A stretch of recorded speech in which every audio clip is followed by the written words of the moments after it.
Hello and a very warm welcome to each of you joining this live coverage of international boxing. The British Army v Bahrain Royal Guard in Catterick. It's a rematch of a classic night of military boxing. The British Army impressed on a knockout evening of action this time last year. 8 bouts through the night thrilled more than 1,000 people who packed into the arena, with many others watching live coverage with us on BFBS Forces News from the comfort of their own homes. Wins for National Development Champions Craftsman Lee Brooks and Private Cody Pearson were the highlight, as the Army secured a 6-2 victory on the night. Tonight we expect even more in the arena, representing both sides. And for those watching from afar, it's great to see you join us on our live feed. We have been battling with a little bit of a power issue at the facility tonight, but just about to get underway. So a fantastic night in store, and a very, very good evening to His Majesty the King of Bahrain, King Mohamad. It's an honour to have you watching with us this evening. His Highness Sheikh Khalid, who is here tonight, has spoken of how the fighters represent not only themselves, but also their nations, their comrades, and also their military traditions. And of course, we're very excited to see some of those traditions and styles play out in the ring tonight. I'm delighted to be joined by the UK Armed Forces Head Coach, Staff Sergeant Shane Sadler. Great to have you along. How are you doing? Thank you very much. Great to be here this evening. We're really privileged to be invited to come and commentate with you tonight. I think we're for a great night of boxing. And I guess the occasion itself transcends the boxing. We expect the level to be very impressive, but the fact that these two nations, the British Army representing, of course, the fighters from here in the UK and Bahrain as well, this is developing into a very nice tradition every year. It really is. I think the relationship's building, outside of the boxing ring as well, but I think what they're trying to build here, and each year it keeps getting bigger and bigger. I think tonight it might be a little bit more competitive than it was last year. I think the Bahrain team are quietly confident, but as always, the Army team, I'm sure, will put on a great performance. And tracing back just a few years back to when you yourself were in the ring for these events themselves, you mentioned that ascent that Bahraini boxing has been experiencing. What have been your memories of these fixtures and your memories of this event itself? It's a brilliant event, I think, for people who have come through this training centre, as recruits, and then they get to box on the evening like this evening. But also for myself, I boxed on this show in 2008. We used to box against a region, then we went to boxing against like Scotland and different England, and the list has grown and grown and grown. And now it's putting a spectacle against Bahrain. I think it's a great night and a very high attendance and a great experience for the boxers. And just how much will they feed off that high attendance, the atmosphere that's created by all those here who come to witness it? I think they really will. I think, for the boxers, for all of them. However, I think for those infanteers that have been through here, I know I've said it before, I think you'll hear them, the crowd really getting behind them people, and it will really, up the intensity of the evening. It really will. And as we see with the bout list, there's quite a mixture of different experience levels as well. Some who've come, I guess, recently from that development level. What sort of different styles are you expecting to see tonight? I think it'll be a very different of boxing styles. I think, some will come out a little bit aggressive. I think the intensity of the evening and the atmosphere might get to them. They might come out a little bit busier than what they would like to. But I think that will probably come down to the coaches to sort of give them their experience of, being in there themselves. I think the coaches from either side, very experienced, both in, Ches, Sergeant Neuhell and Tony Davis, I think they've got that experience to calm the boxers and, and get them back to how they want them to box tactically when they get in the bout.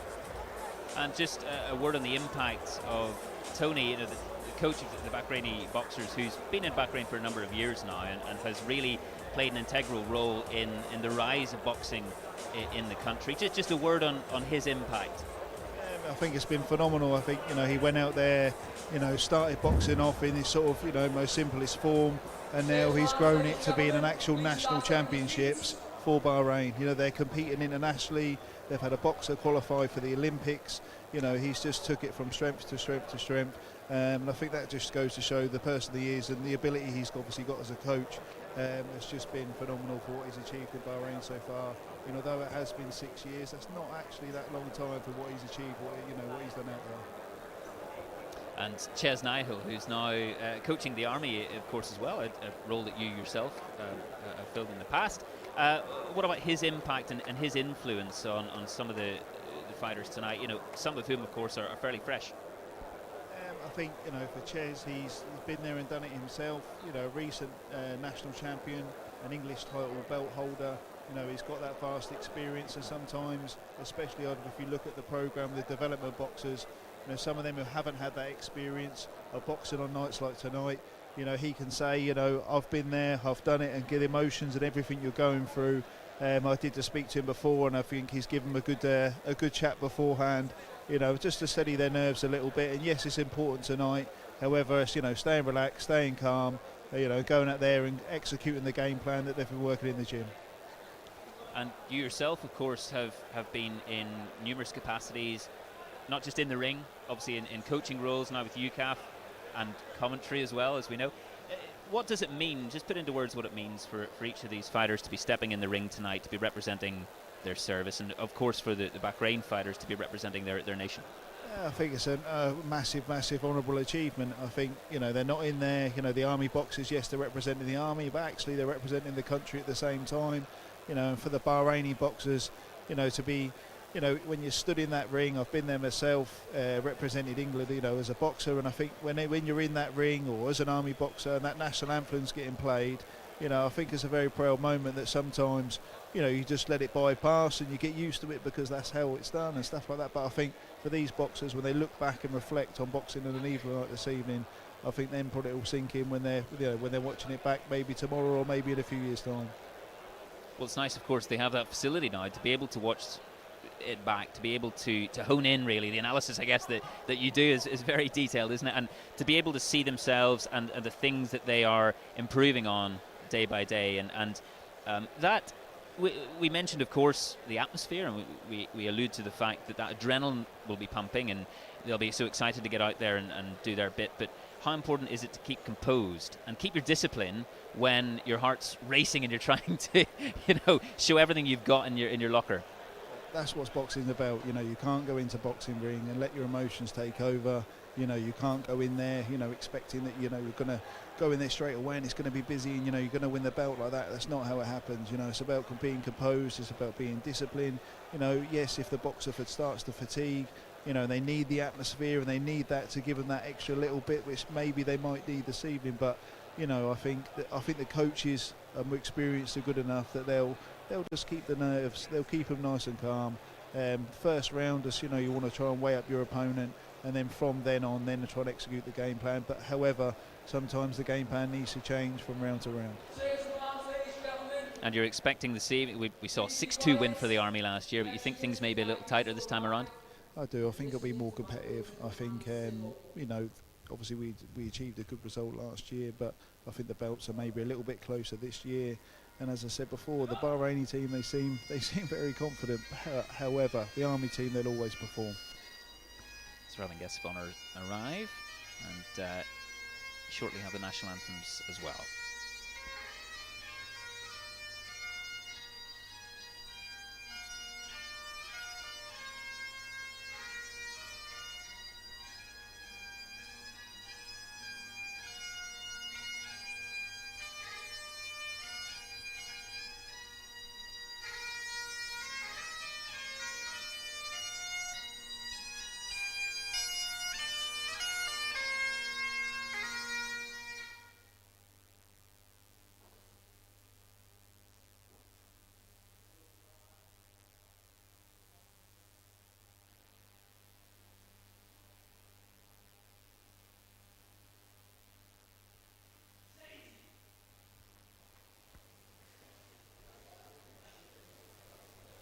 fantastic night of international boxing we have in store for you. For those of you joining us for the first time, the British Army going head-to-head with Bahrain Royal Guard. 8 bouts tonight, 4 on either side of the interval tonight. And across the weight categories, lowest of which 54 kg to get us started. We've also got 92 and upwards of 92 as well later in the piece. And aside from your UCAF hat, I guess, or taking off that UCAF cap, Shane Sadler, you know some of these boxers as well from Bahrain Royal Guard and know just what they're capable of. Yes, I do. Like I said, I've been out to Bahrain myself a couple of times, delivering some expertise like physical training. And while I was out there, I knew Tony was there, so I've actually helped out and trained the Bahraini team a few times. And it's good to see that those, they're developing as boxers, and they've developed quite quick. But I think that's due to the experience that Tony's given them. He's given them international experience. They're competing, all over the world and stuff like that. It's just they're gaining valuable experience that they need to gain to be able to compete at an international level. Well, as everyone takes their seats here in Catterick, just about to commence.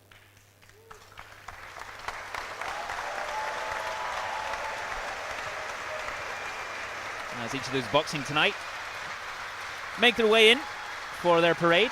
A very proud moment, of course, for each and every one of them as they prepare to do battle. And you can just sample some of that atmosphere, the noise building beautifully here in Catterick, and the cheers and the applause, also a sign of the respect between these two. And some of these boxers knowing each other fairly well as they face off in the ring. The Army in their red and the Bahrain Royal Guard in green.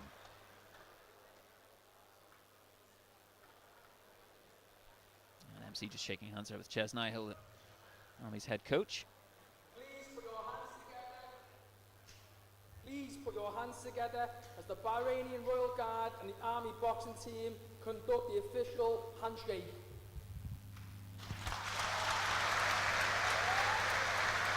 And applause there as the official handshakes take place. Tony and Ches, a lot of respect there for each other.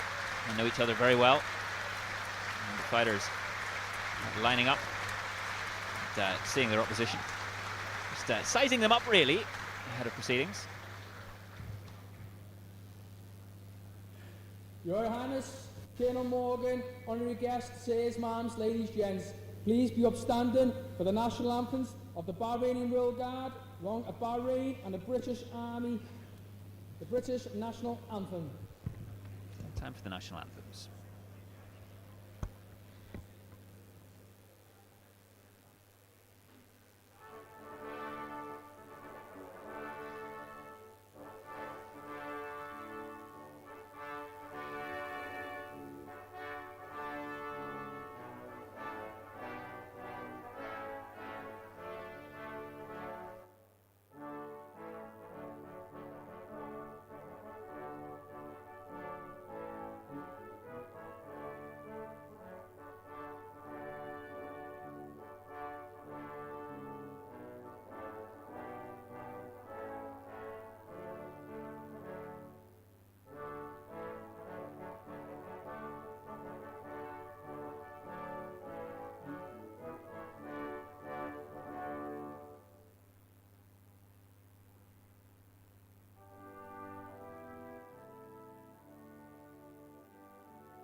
National anthems performed by the Catterick Band, one of the musical elements of tonight's proceedings here at Catterick Garrison for this fantastic show of international boxing. And Shane Sadler, what's going through your head in those moments? You're hearing your anthem played out, you're standing across from your opponent in the ring, getting ready to do battle.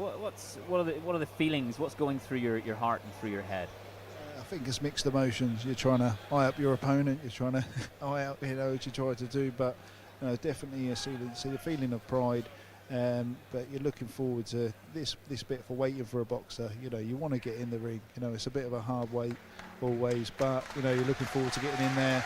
And as we've seen already, and as we've heard, the atmosphere is rising already, which has been quite good to see. But I think if this is anything to go off with the atmosphere raising as it is, I think we're in for a great night of boxing.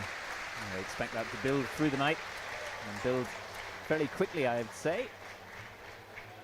And boxers make their way out of the ring to go and take off their tracksuits and get themselves ready for each of their bouts. 8 bouts tonight that we have here in Catterick Garrison, and it's just a fantastic atmosphere when you see everyone seated and applauding not only their friends, some of their comrades, their teammates here outside of the ring, but also those they don't know, and that respect that's shown towards them. So it's going to be, well, you said it, Shane, it's probably going to be a fairly close one. You expect a bit of a tense affair at times. Last year the Army with a resounding win and a very, very impressive showing here in Catterick. So wanting to do that again, and Ches Nihill, of course, will be asking his fighters to come out right from the off here in the ring. So the Bahraini fighters here, of course, we mentioned that royal presence, His Highness Sheikh Khalid, who's here, and His Majesty King Mohamad, who's watching our live stream tonight. Great to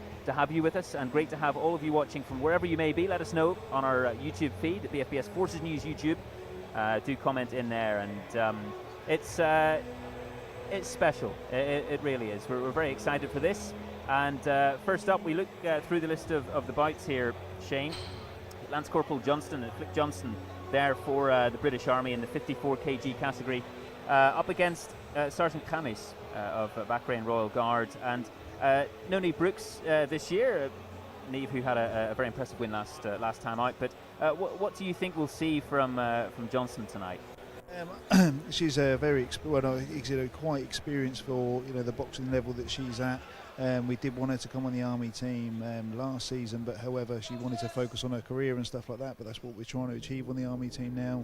However, it's good, she's gone away, she's done her career bit, and now she's focused on boxing, done well in the development championships, moving over now to the elite team, and getting to box on a night like this, what a great experience that will do for her. And a great opportunity to kick things off as well for her team, and to try and come out with that win to get the ball rolling, as they say. Definitely, when that first boxer comes back to the changing room, you as a boxer or you as the coach, it shapes how the evening goes. You want them to come back, you give that win, it gives that bit of a confidence to everyone else. Or they come back, they have got the defeat, however you've got to pick everyone up, you've got to go again, get in there and put it right in the next belt, 100%.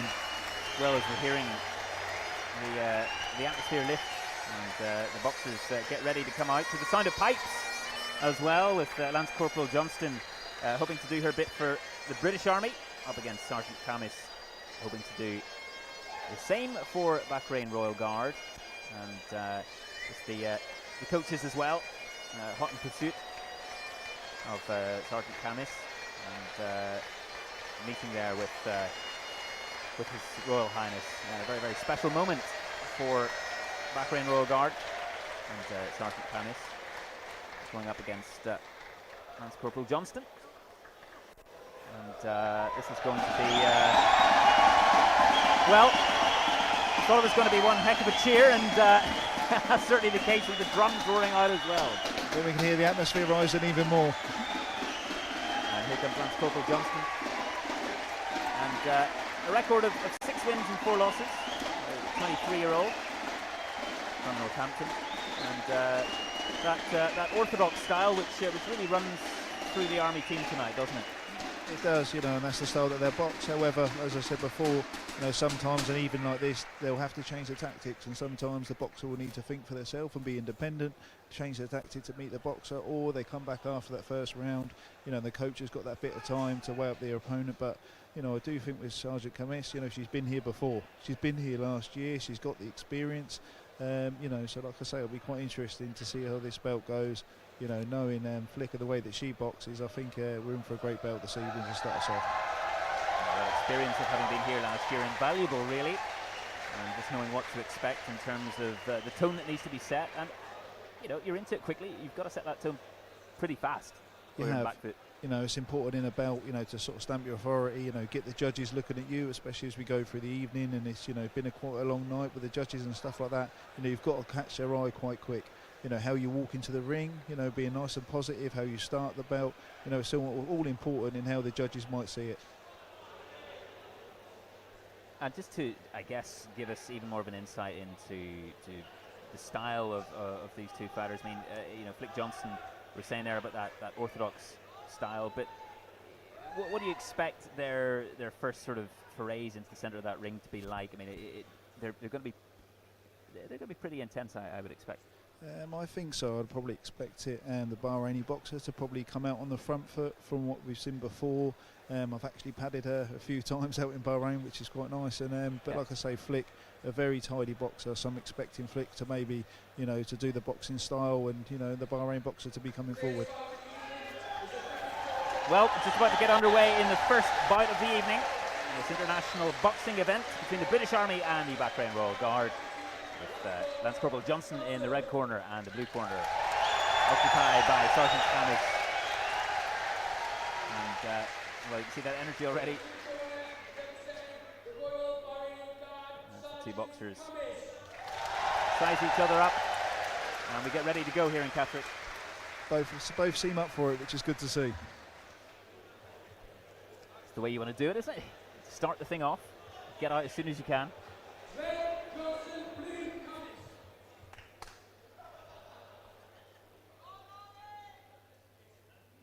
Both boxers acutely aware of the importance of getting off that brilliant start, and both right out into the centre here. And Johnston with a pretty fiery one, but Kaminsky. So a good start from Flick here, scoring some good scoring shots to start off with. You know, needs to sort of maybe relax a little bit as she gets into this belt here, come out quite fast. However, good, you know, scoring some good scoring shots. Kaminsky determined not to be on the back foot there. Just firing back with a few scoring shots of hers.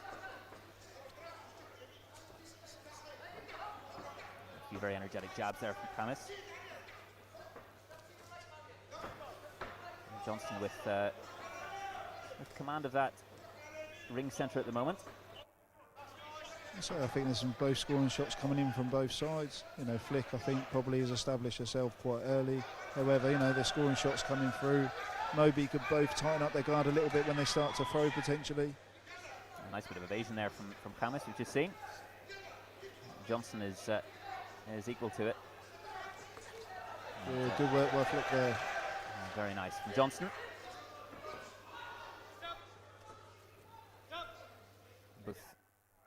Both wanting to take the initiative here very, very quickly. Not afraid to leave it all out. I think we started the belt with a, you know, started at a high pace here. You know, will they both be able to sustain this? I think as we go throughout the belt, you know, maybe who can sustain this pace, you know, maybe come off the victor. Well, if anything, that tempo seems to keep increasing as well. And a few more scoring shots there from Johnston. And Kaminsky trying to get off those ropes. And ducking and weaving there fairly well. As we said here, you know, the clacker goes is coming up to the last turn of the belt. You know, that last scoring shot is quite important maybe for the judges there, which, you know, Lance Corporal Johnston did get a good round. Yep, end of the first round here in the first of these bouts. And well, I think both camps will be fairly happy with what they've seen. How do you see that scoring to have been after that first round? Well, probably if you look at it, you know, I know Lance Corporal Johnston, she come out quite fast to start off with. You know, she was catching the scoring shots. I think, you know, Bahraini boxer come back with a few scoring shots herself. However, I think Flick, you know, she established herself early. She maintained that all the way through. And as I said before, that last 10 seconds or that last 30 seconds you come to a belt, it can sway the judges. But I think, you know, that potentially you know, that round maybe goes to red corner. Sizing each other up whilst still going hammer and tong at each other as well. It's just trying to maintain that balance, isn't it, as we've seen?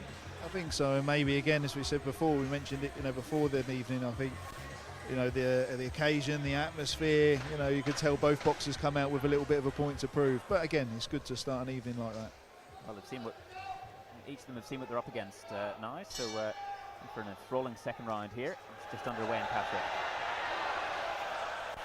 Lovely there from Johnston. Fiery back from Camis.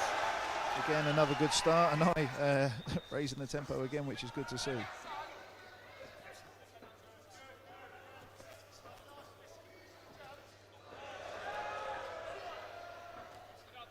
very hard jabs there coming through.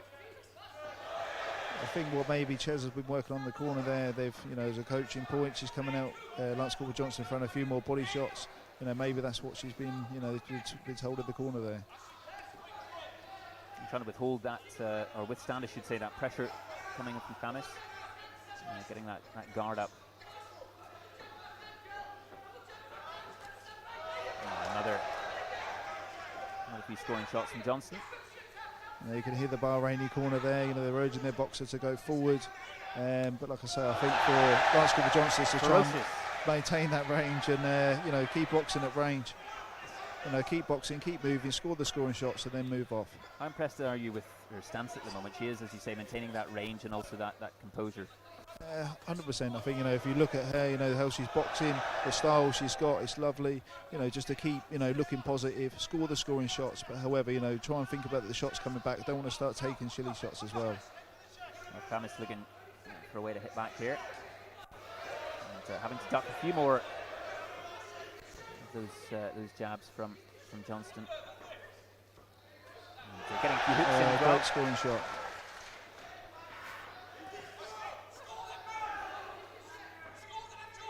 Hear those blows as they land as well. Not long to go in the second round of this first bout in the 54 kg category. Camis landing a couple of shots there towards the end of the round. The judges will be looking at, but another round where Johnston was looking fairly good. I think so. You know, maybe that's the advice of, you know, what was given in the corner there to the Army boxer. I could probably expect to see now Bahraini boxer will come out quite busy at the end of this last round.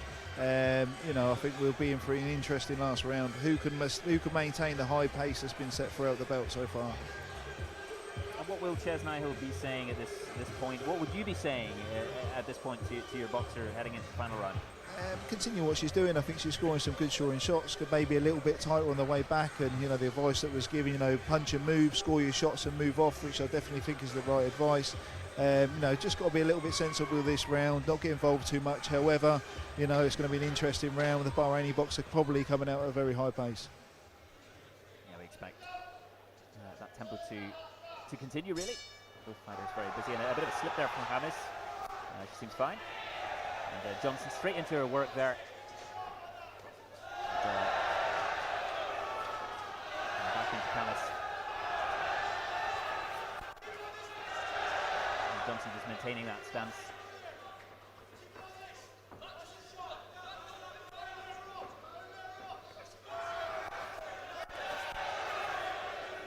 And Camis having to withstand quite a bit there, quite a few shots to the face.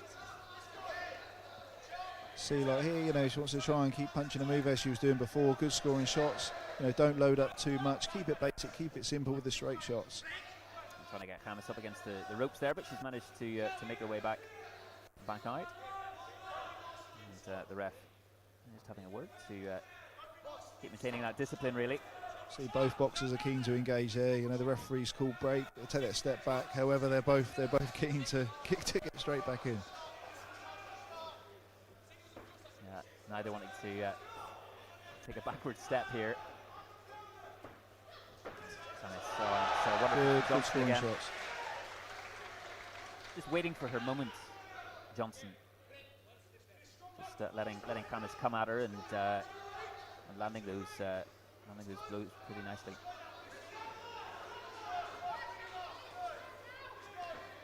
And it's doing her best there to duck out of the way of things, but at the moment Johnston does seem to have the measure over it. I think she's boxing well. You see now she's starting to enjoy it a little bit.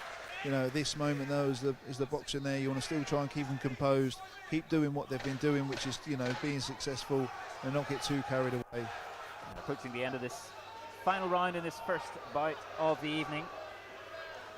Johnston, Kaminsky, and there goes the bell for the end.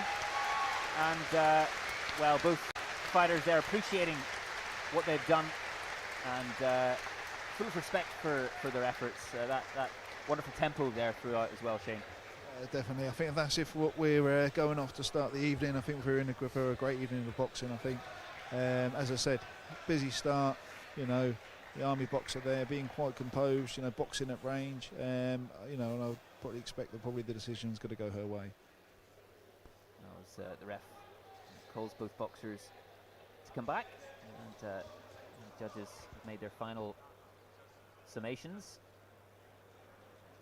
MC W1 O'Brien tonight looking to announce the result any second now.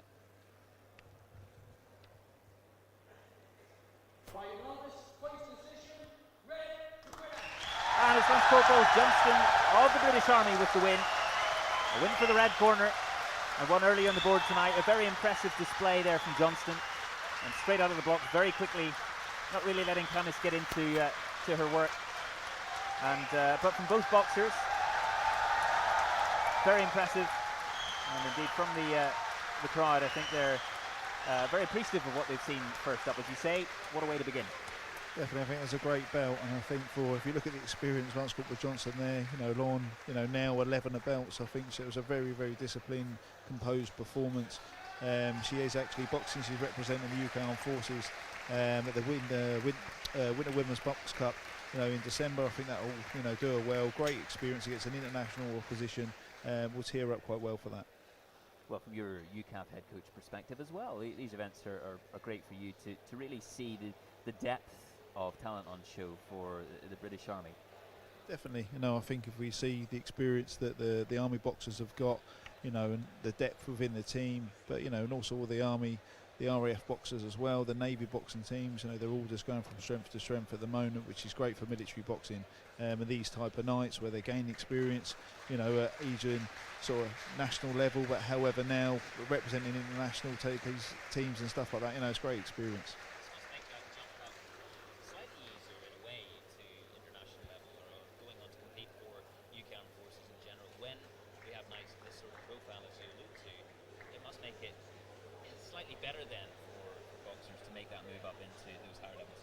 Definitely, it's about the experience, it's about the exposure, it's about getting them out there, you know, on the sort of tough nights that brings the tough belts. You know, what we always try and do is give them much experience and much exposure they can, you know, before entering the national championships. You know, like I took the Army team, we went out to Australia in May this year. You know, we boxed against the Australian out there, you know, and again, it's just taking them out of that comfort zone a little bit, onto the unknown, gain that experience, you know, for when the crunch time does come for the UK Armed Forces Championships, which is always a tasty one, and then, you know, as you move forward as a UCAF team going into the national championships. Look ahead also during the interval.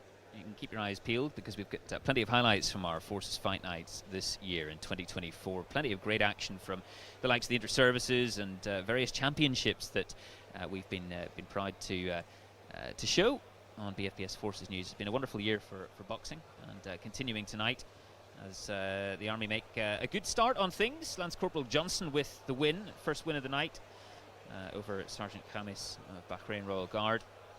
As we get ready for the second bout, and moving up the weight categories into the 63.5 kg category. As Fusilier Leech and Private Althawadi get ready to go head to head. And that sense of occasion just heightened by the presence of the pipes and the drums tonight. Just adding to that that energy, maybe some of that nervous energy for some of the fighters as well. It's wonderful, really, as we get ready to have the next boxers come out to the ring. And Private Althawadi, Bahrain Royal Guard, in the blue corner, a 22-year-old with one win and 2 defeats. as he makes his way out and passing His Royal Highness. A very special moment for him. And he'll know that lots of eyes are on him tonight, and seeing how this one goes up against Fusilier Leech of the British Army as the drums start. Leech, the 21-year-old from Stoke-on-Trent, the southpaw, with 1 win and 2 defeats to his name, so identical records, these two fighters. As Leech makes his way out and past the opposition corner, on his way to where he'll be in the red corner tonight. 63.5 kg category. And Fusilier Leech, Shane, one of the less experienced fighters, very promising. Yeah, he is, but if we just see their records, they're on 3 belts. They're on 3 belts and they're boxing on a night like this. I think we sometimes, take for granted how we are in the military and how we have our shows. There's boxers on 3 belts and they're boxing in front of 1,400 people. It's a great experience. Absolutely, and many more on the streams. Great to have you with us, those of you who are watching on the FPS Forces News YouTube. Will he have been getting much sleep last night, do you think, with that excitement? Some of those nerves, the butterflies as well. So you're trying as a boxer, you try and put it to the back of your mind, but it's very tough, especially for these where, they haven't had too much experience, they've had a few belts, they haven't been through this emotions, that many times. They know they're boxing on tonight. The Bahraini boxers is a little bit on the unknown. They know how many people's in attendance. With His Royal Highness here, His Majesty watching on the stream. There's a lot of added pressure there. But like I say, they've got the good experienced coaches in the corner that will give them that experience and pass it on to them. As we see with Private Althawadi, just 22 years old as well, in terms of age as well. Fusilier Leech is 21. So what a brilliant way for these two to be involved and looking to put on a real show here in Catterick tonight as we get ready for the second bout of the evening.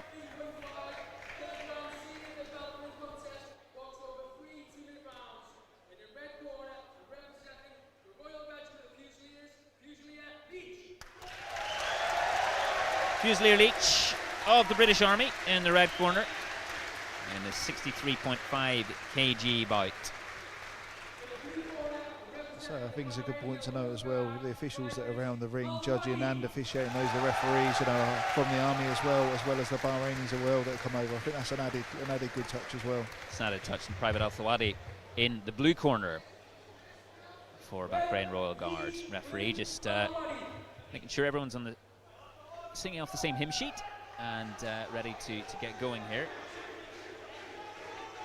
3 2-minute rounds, first of which is underway. And here we go, the second bout of the night, and Leech quick with that shot in. Althawadi trying to push him back. Sizing each other up here. So quite a composed start by the Bahraini boxer. For his experience, he's very composed. Just checking his range here. Althawadi trying to get that hook going.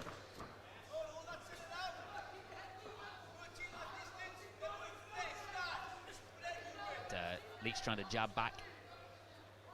Althawadi's defense and composure so far is pretty good.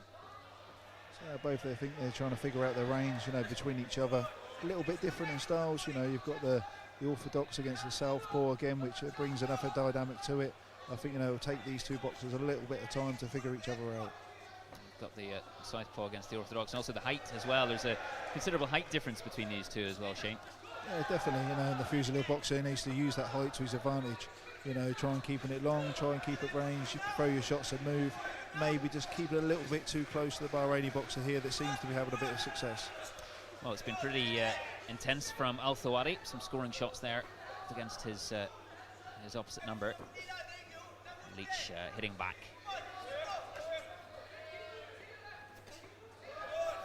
It's nice from Althawadi. Some good boxing here from the blue corner. Good boxing. Yeah, not wanting to let Leech off the hook. Oh, that's ferocious from Althawadi.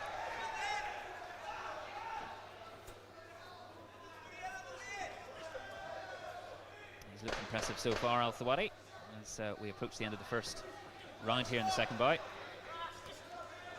Leech looking to get those gloves up, but pretty impressive from Blue. Was, good round there. I think probably more so. I've also he just kept composed, kept the range quite close, a bit too close to the Fusilier boxer there, but then used it to his advantage. When he did get himself in range, scoring shots. Very good round there for the blue corner. What will Fusilier Leech be looking to do then in the second round to try and, now that he's seen that range, he's seen what he's up against with Althawadi?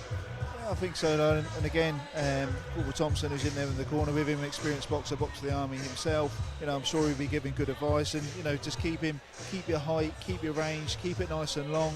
The Bahrain and Baltics then does step in and commits himself. That's your time to throw your shots and move off. Keep it nice and long. Use the positive areas in the ring. But I think that advice will be given to him. Hopefully, we'll see a bit of a different round from the red corner. What about using that southpaw angle as well to his advantage? Definitely, you're trying to spin off, you're trying to keep away from each other's rear hand. You're fighting for the rear foot, trying to get the rear foot on the outside to learn that, sort of line up that rear hand. Hopefully now can stick to a bit of a different game plan. Again, change the tactics. Well, Althawadi's continuing from where he left off in the first round. He'll come out firing here. And Leech just trying to get himself, trying to slow down some of that attack from Althawadi. And getting with the red corner, trying to establish that jab, get on that jab, try and punch the target, not let them close the range to get close to you. As long as you're throwing and you're hitting the target, you'll keep the boxer off, which maybe just, stick to the long shots, keep it nice and long, throw and move off. Leech here ducking out of the way of that one, and trying to push his man up against the ropes here. So as you can hear though with Leech, come through here, I'm sure with his training, coming into the Fusiliers, I'm sure they'll get behind him soon, and the atmosphere will probably raise. Althawadi landing more shots. Again, just letting him too close, throw your shots, use the range, for the red corner. It's that rapid movement from Althawadi as well. He's very quick in there, isn't he? He is, he's quite explosive with his shots, throws them with venom as well. He's mixed up the speed and power of his shots, but when he does let his hands go, he's letting his hands go and being quite aggressive. Yeah, he's sustained that level of aggression, Althawadi. Good, and there, using counter punching, he's allowing him to come in, getting the red to throw, then he's waiting for his shots, throwing his shots, good scoring shots, before they're moving off and setting up another attack. Althawadi landing more jabs. Trying to get another one in there from close range. Leech looking to evade those. And it's another round. And what was your take on that one in the second round? I think another good round for the Bahrain boxer. Again, he just seems very, very composed in what he's doing. They've got the game plan. They know what they're set out to do. I'm sure Tony have been seeing the opponents. Either they had the height advantage. What they need to do, vary in his shots. Quite explosive when he comes in, as you mentioned there. Quite quick with his feet. Doing some good work. But again, now, for the Fusilier boxer, might have to up that intensity a little bit, which probably won't be the style that he normally boxes. But however, if you want to win a belt, sometimes you've got to dig deep, bite down on that gum shield and, empty the tank a little bit. Yeah, and in those two rounds, he's had to take quite a lot as well, Leech. He's had to fend off quite a bit. So trying to raise that intensity will just take that extra little bit of a push. Definitely, but I'm sure, as a Fusilier, I'm sure he's got that in him to come out and have a big round this round. Absolutely, the resolve of these fighters all through the card tonight is very, very good indeed. And here we are in the final round of this second bout. And Althawadi, he's got his man right up against the ropes, and that's rapid from Althawadi. Leech. You see the boxers, they come and touch gloves at the end of that round, but they don't need to do that. The Bahraini boxer, been trained in what to do there, don't have to touch gloves. He took advantage of that, but that's in the name of the sport. Well, the ref is checking he's all right. Leech having made his way up from the ground.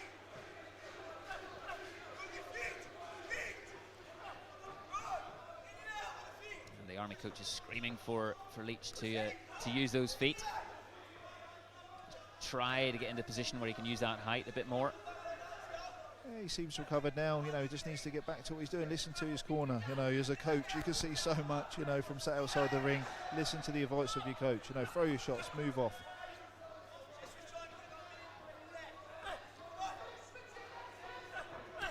Althawadi with some lovely hooks there.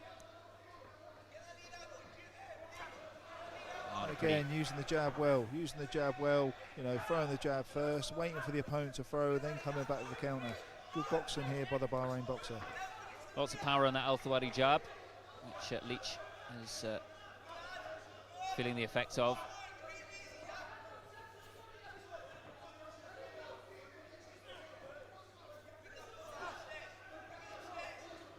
And trying to get back at him here, Leech, but not easy when Althawadi is not only explosive with his punches, but also explosive in defence, trying to get out of those situations.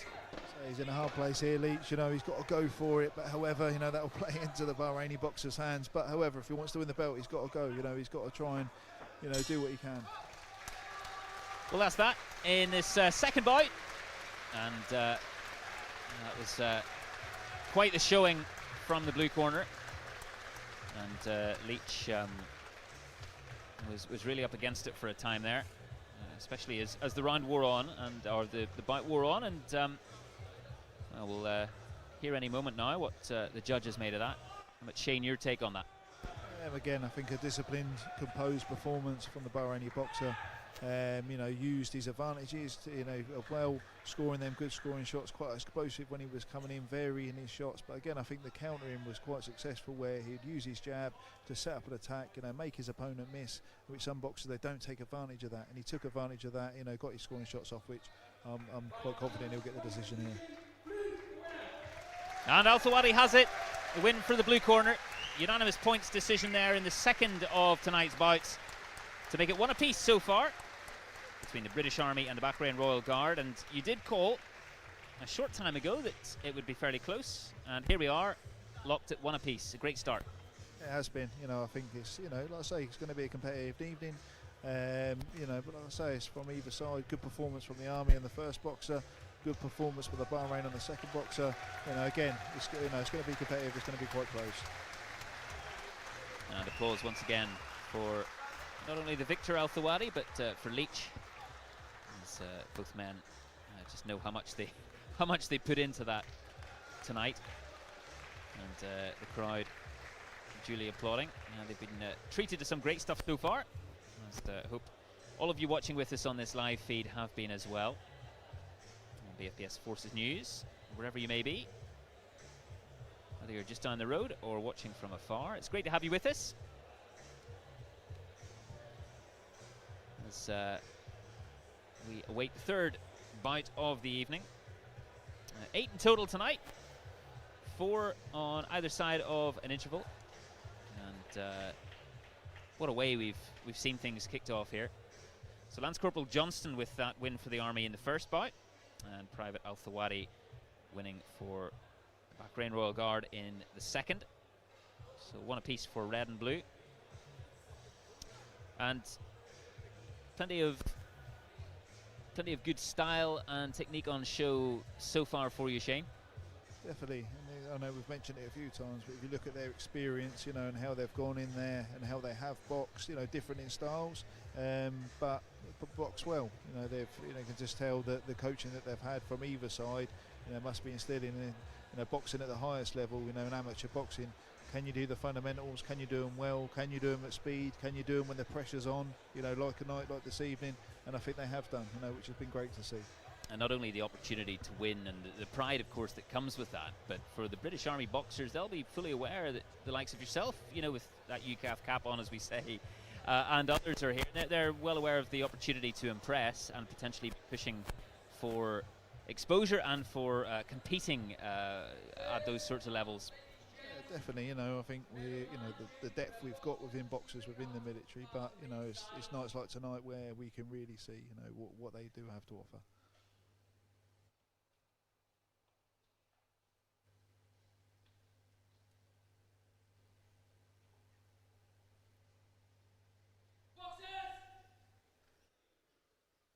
And here we go then. For the third bout of the evening in the 67 kg category. And we see Private Alabdullah walk out for Bahrain Royal Guard. He'll be in the blue corner. Going up against Lance Corporal Hearn for the Army. And Private Alabdullah, the 22-year-old with 3 wins and 6 defeats to his name. And, just as the pipes play, and Alabdullah walks into the ring. Well, Alabdullah is going up against Lance Corporal Hearn of the British Army. Hearn from Norwich with an orthodox style.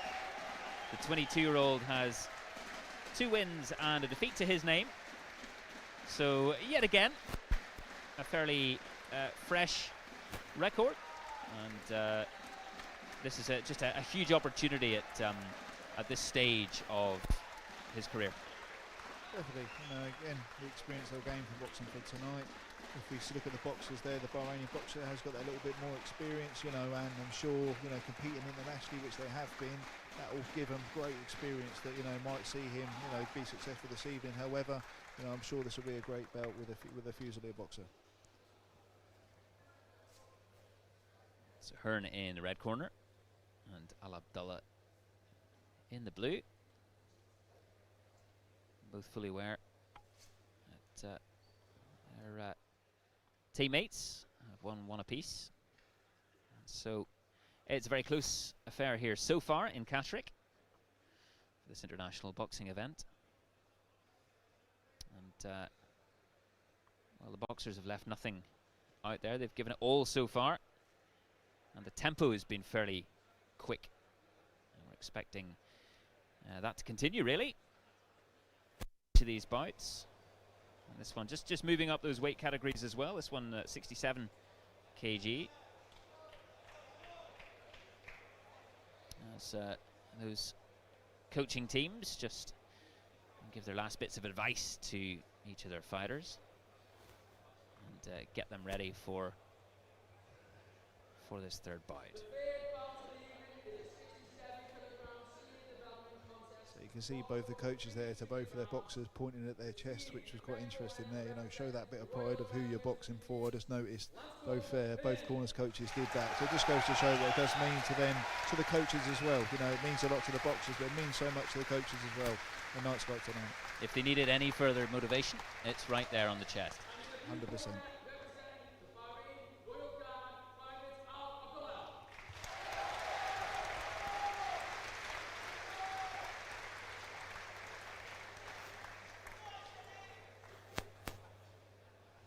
Hearn in the red corner and Alabdullah in blue, and the ref just bringing them together.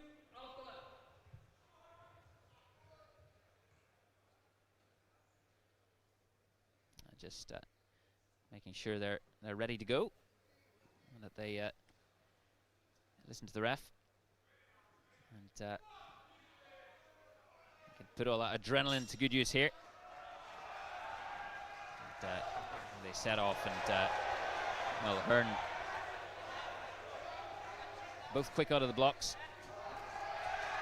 And Hearn landing some punches and some scoring shots there from both, right up against the ring, and well, the intensity has increased even more for Shane Sadler. Yeah, it has. Great intensity of a belt to start like that. Again, though, who can keep themselves composed? Who can get back to the boxing when they need to? Who can sustain this? Who can keep the high pace? It's fast and furious from both here. Oh, and a couple of great shots there from Alabdullah. Seemed to take a few shots there, again, just keeping himself composed. He had a good start, the Fusilier boxer. Don't want to be taking too many shots like that. It seemed like the Fusilier boxer might be a little bit hurt here, take a few shots again, but actually he's come back stronger. Well, he's got him right up against the ring now. A great contest so far. It's a real ding-dong battle here between the two, and back and forth, both having to push themselves off the ropes. That's a nice shot there from Hearn. Alabdullah is losing his balance there. Coaching staff just shouting out to keep their feet. You hear those grunts just as they exert that energy there. You know, they're both having success. You know, one's having the success over the other one, then the other one will come back. You know, this is a great competitive. Oh, that was a great scoring shot. You can just hear those hits. That loud slap, those hits. Fusilier boxer now will need to compose himself. Well, he's good to go. The ref just ensuring. Alabdullah losing his mouth guard there. Just calling for a timeout here. And the end of the round, well, that's from both men. That is rapid and fierce. Round of the night so far, I think we'll say. What a good round. Both coming back, both having their success. Again, you know, defensively, maybe both of them, if they're a little bit better defensively, don't have to take them shots coming forward. You know, however, a heavy shot there by the Bahraini boxer to the Fusilier. You know, hopefully now he's recovered, come out and we're in for another great round. But they've got to keep their balance as well. Just both men at different times up against the ropes. Because the speed of those attacks, I mean, it's been a joy to see that first round. So we're in for a real treat in the next couple. And the coaching staff just making sure that their men keep that structure to their game. And the crowd mirroring really just that tempo and the excitement of what they're seeing as well. They're absolutely loving it. Some good stern advice from both corners, we did see. And just picking up where they left off, really, both men.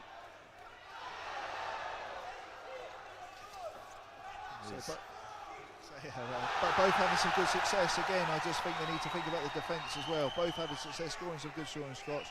Who could actually be defensive and then come back as well? Hearn taking a few more hits there.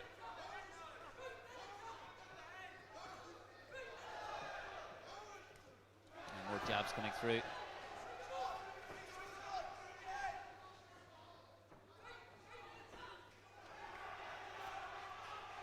Hearn trying to push his man back as best as possible. Again, you know, the Bahraini boxer having some good success, scoring some good scoring shots. But we do say, you know, as a coach, putting yourself on the back foot, going against the ropes, it does look quite negative. You want to look positive all the time. Score scoring shots, but look positive. Look like you're in control of the belt. A nice uppercut there from Hearn. But receiving just as much as he's giving out here at the moment. But, well, he's trying to change that. And the crowd sense it. Good, a good switch of attack there from the Fusilier. He's coming down to the body, then coming up to the head, you know, trying to switch the shots of where he's coming, you know, having some good success there. Just needs to be a little bit careful with his defence. The Bahraini boxer seems quite heavy-handed when he's throwing his shots. Well, with that defence, he's landing quite a few to the head, and Hearn's taking quite a few. Yeah, you don't need to be taking them. He's having some good success, but he's getting caught himself. You know, you need to think about your defence at the same time. Oh, it's raucous right now for these two.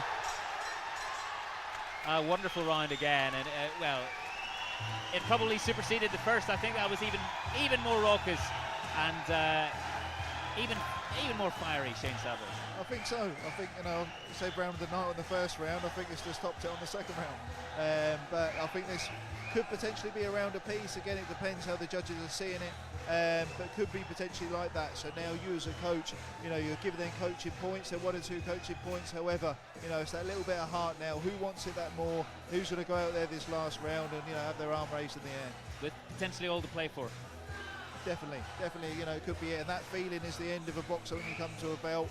Having your arm raised in the air to not having it raised in the air, different worlds apart, different complete feeling. Yeah, so 1 bout apiece for red and blue tonight. 1 for the Army, 1 for Bahrain Royal Guard. As we approach the final round of this 3rd bout of the evening between Hearn and Alabdullah in 67 kg category. And here they go again, and the noise just rises once more.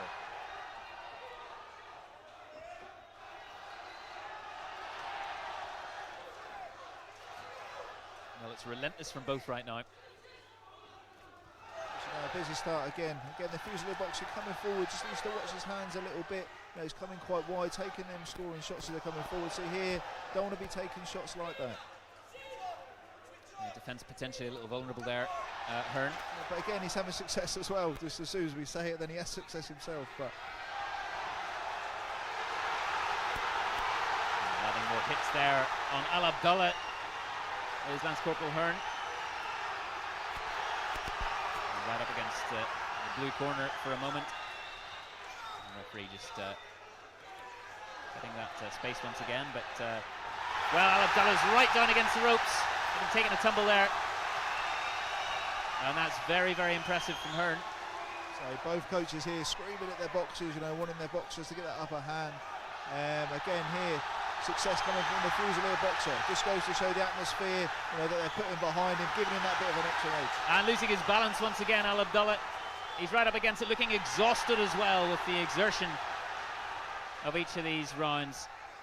And Hearn sensing that opportunity. The Bahrain boxer, looks very fatigued now. However, I think the Fusilier boxer still needs to be careful. Still getting caught with the odd shot. However, having some great success on the front foot. It was very tiring for both men. Playing in that manner, fighting in that manner the entire time. And knowing that if this is and has been close so far, It all counts. It all counts. They realise how much their opponent is making them raise their game too. And both men just looking a little looser there in defence, and what a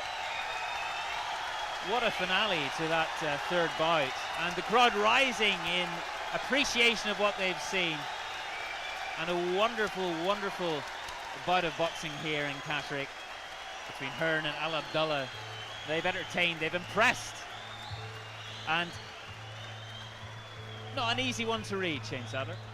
It wasn't, both having success on both sides. Maybe the Bahraini boxer started it more successful. Fusilier come forward, towards the end of the belt, having great success, still getting caught with the odd shot. I think it may be close, however, I don't know if I want to put my neck on the line and call this one, I don't know, but maybe potentially to the Fusilier boxer, but don't hold me to that. You'd be a brave man, I think, to to call it right now. And thankfully, you don't have to do so, as we're just about to hear what the judges have made of it.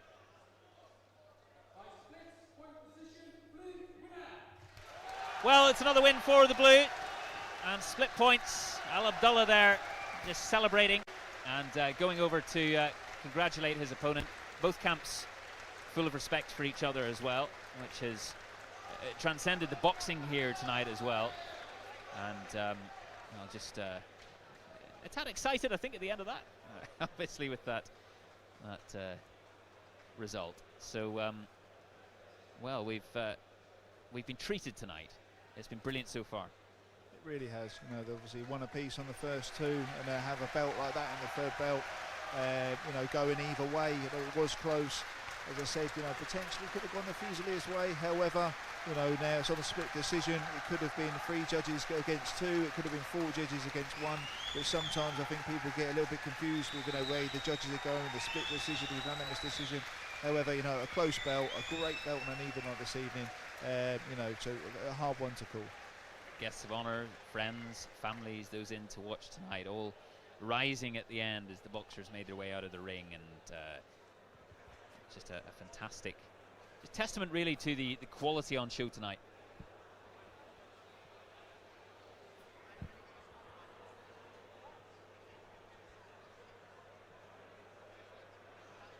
It's been impressive. It's been fairly tight so far, and Alabdullah just being congratulated by his coaches, some teammates, and a well-earned break as well for the man from the blue corner.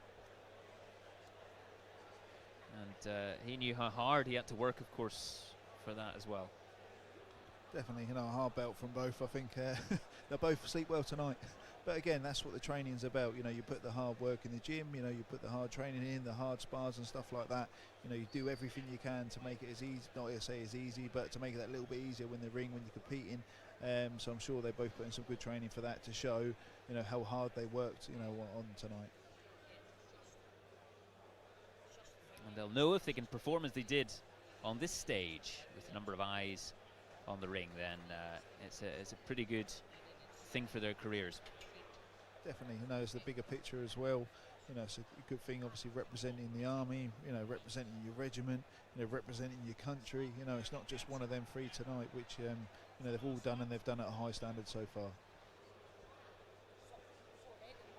Well, that's 3 down so far, and a couple of wins for the blue corner, Bahrain Royal Guards, after that win for Lance Corporal Johnston of the British Army in the first bout.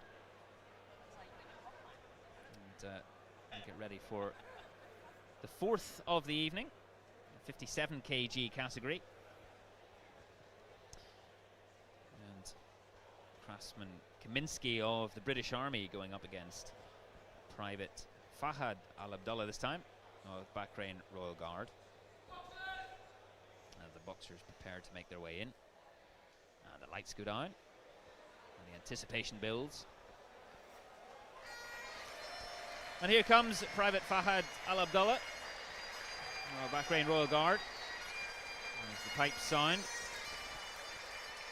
And a warm applause. It's been a very nice reception for both camps tonight. Not only those supported by any one individual. And he makes his way up to His Royal Highness. And a nice fist bump there. And show of appreciation. I think that's a good, good thing as they're coming past. It's a good personal thing as well. It's a nice thing as they enter the ring like that. And he'll be up against Craftsman Kaminsky of the British Army in the red corner. And the drum sound, maybe a reflection of the heartbeat out there as well.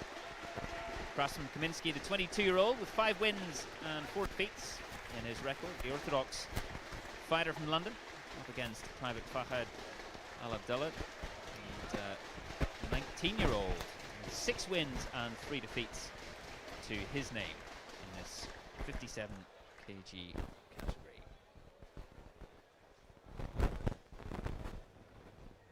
So 2-1 to Bahrain Royal Guard so far.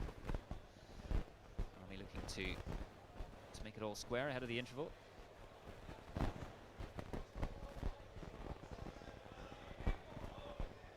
We've seen quite a variety as well, not just of styles, but also tactics on show in the ring there, especially when things get very heated and things get pretty close. Definitely, you could hear both the coaches throughout that, which you do get, you're emotionally involved, you're trying to shout them coaching points from the corner, trying to keep your boxing composed, and then you're trying to get your boxers, to go a little bit more aggressive, come forward, you're trying to change them styles all the time, but no, I think it's been a good show, and I think, the boxers, so far have been listening to their corner. A couple of little bits of change of tactics for that last belt, I think that come down to that last little bit of heart towards the end of the contest.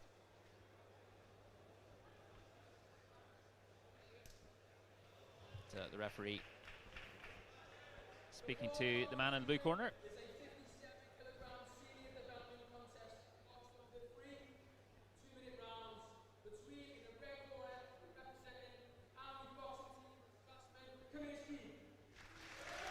So Kaminsky in the red.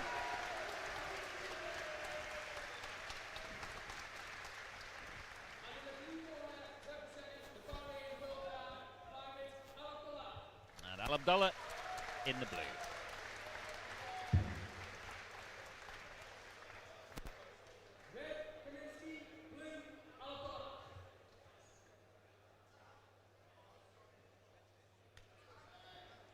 So a great experience here for the Army boxer. Probably moved up now from the development team, now coming over to the elite team, having to box on a night like this, and I think this will be a great experience. And here they come.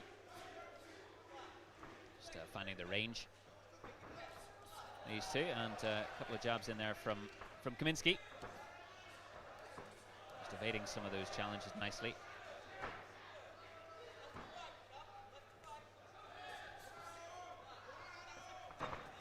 There's some good feinting going on here from the Army boxer. He's trying to set up his attack. He's not just trying to come into range, and explode with a big shot. Trying to set up his attack. He's taking his time, trying to feint well, draw the lead from his opponents, and then have some success with his shots. It's good to see. Slightly different to what we saw in the last bout.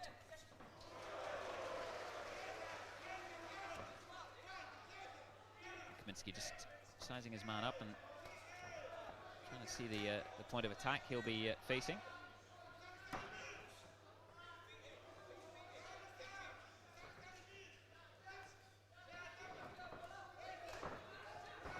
And a couple of scoring shots there from Alabdullah.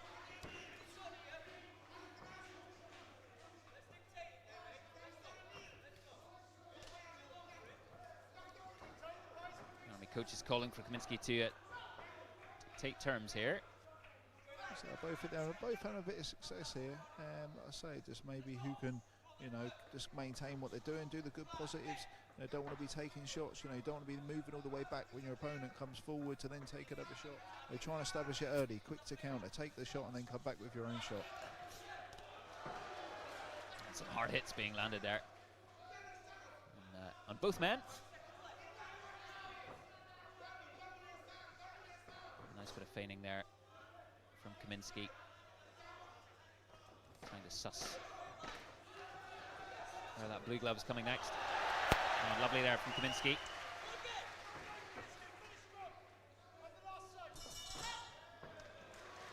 Landing another jab there from Kaminsky, and that's the end of the first round of this fourth bout. And good from both men, Shane Savert. Yeah, both had a bit of success there. I think as each of them coming forward, they kept scoring some good punches and stuff like that. They could maybe potentially defend with their hands a little bit more, take the shot, defend nice and positive, put themselves in a good position to then come back with a counter attack. Maybe, take advantage when your opponent's coming forward and they're missing their shots. You've got to take advantage to counter quite quick to have that success. Yes, both men. Just get some water on board here. Mustn't underestimate the amount of energy that's being expended out there in the ring. This intensity. And Alabdullah looking to do what his namesake did in the previous bout. And Kaminsky looking to get one back for the red corner as they get ready for the second round.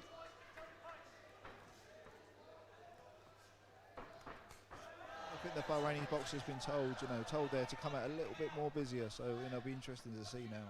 Very quick out of the blocks there from Alabdullah. Oh, and landing some big hits. Kaminsky doing his best just to evade. So the army boxer, just look at them defences. You can defend with the hands, you can defend with your trunk, you can defend with your feet. Try and keep them hands nice and tight. Try and be a moving target. Don't want to leave your head there to then take a shot on the way back. The ducking and swaying of Kaminsky, but Alabdullah still able to land some of those shots. He just seems quite composed now, doesn't he? He's found it out. He's been quite composed, scored the scoring shots. Then he's moving off. He's having success here. Well, he's happy for his opposite number here to be using a lot of that energy and to be moving a lot. He's happy just to try and control things from where he is. But Kaminsky, he's trying to fire in there with some of those blows. As soon as you say that, the army boxer comes back, has his own success. It's the old reverse commentator's curse, potentially, or just commentator's curse. But either way, this is a fascinating bout. And quite a few shots coming in there from Alabdullah. And you hear both the coaches shouting there, last 30 seconds, this will be quite important. Last bit, catch the judge's eye, the last scoring shots will be vitally important in this round. That's a pretty good hit there from Alabdullah. Exactly, and that could be the difference. Sometimes you sat there as a judge, myself, it's quite even. Them last scoring shots, there's a clear shot there, it might be enough to win in the round. Both men. Well, it's the end of the second round in this fourth bout, and how did that one sway, do you think? Without being in the hot spot, or the hot seat the entire time, Shane Savert. I'm not calling this one yet, but no, good. I think, again, it could be one round apiece, depending on obviously what the judges are seeing here. But as the scoring criteria goes, the quality scoring blows in the target area. Then you go to dominance and technical, the technical superiority. Then you go the competitiveness. It could be done on scoring shots. It could be one of the other two. So we'll wait and see. Yeah, Kaminsky there, just speaking to Ches Nihil, head coach, and the coaching staff. getting some water there, just freshening up after a very demanding round once again for both men. And Coach Tony over there with Alabdullah doing the same. You see the Army coaches there, you've got Sergeant Cocker in the ring, you've got the head coach, assisting him there. They're both giving him that advice, wanting him to do well. Hopefully we're in for a good round. And here they come again, both men. Quick out of the blocks, both looking very busy. And they know in this final round they can give it their all and leave nothing in the ring.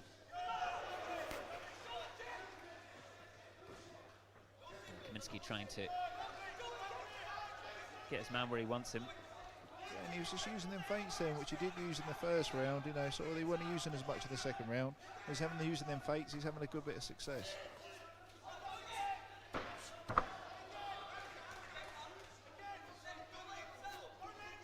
He came out straight away with some of those. And Alabdullah seems equal to it at the moment.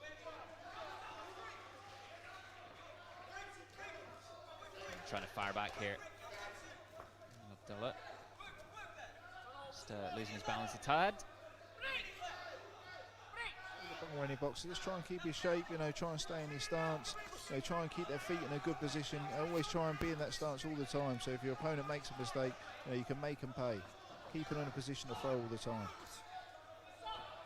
Alabdullah trying to make his way off the ropes there, and the referee just having a word and separating the two. The Army boxer being urged to go forward. They're saying go, go, go. They're really wanting to empty the tank now. Do everything he can to get his arm raised.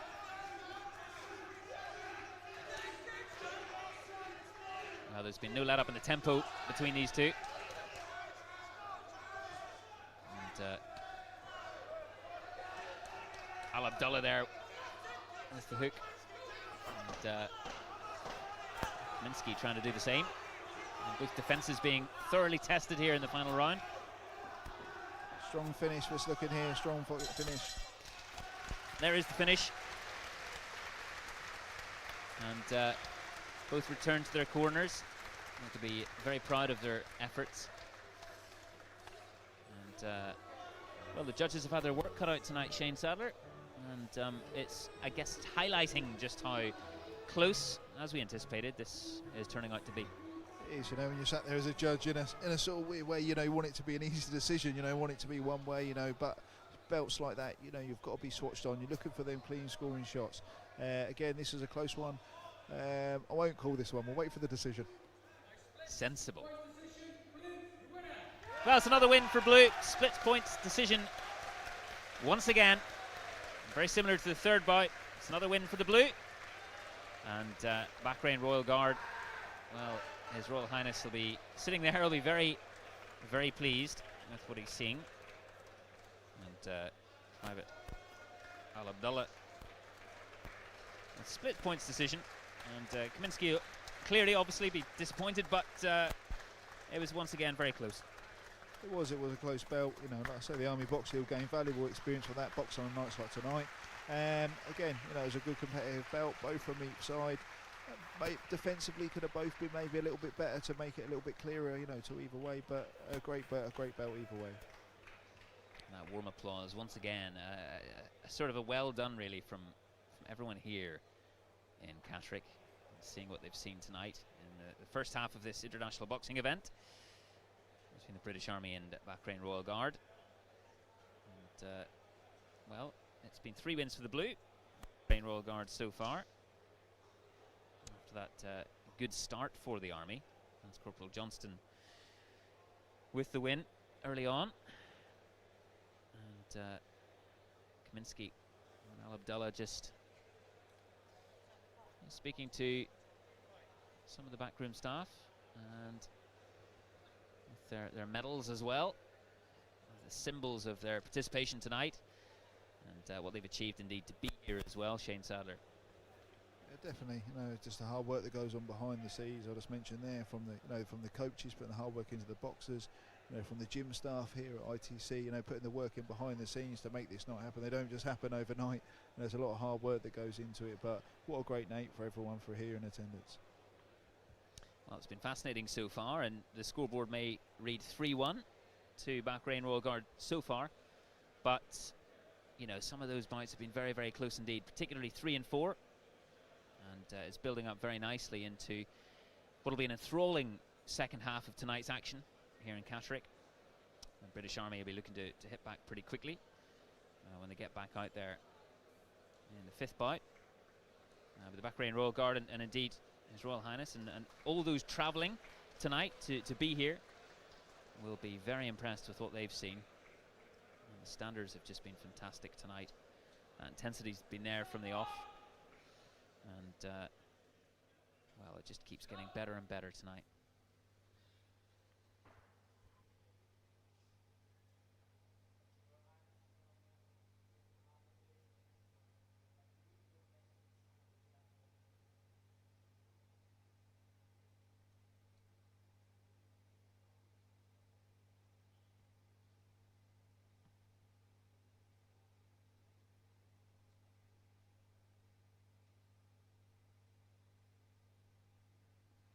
As the guests of honour make their way out of the arena here in Catterick.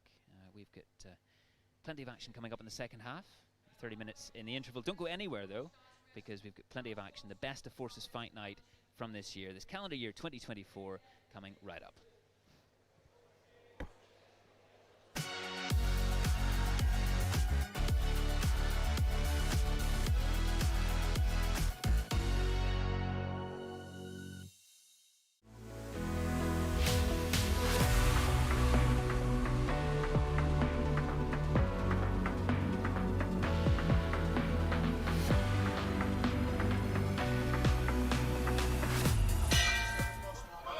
Here we go in round 1. Very nice clean shots there from Brooks.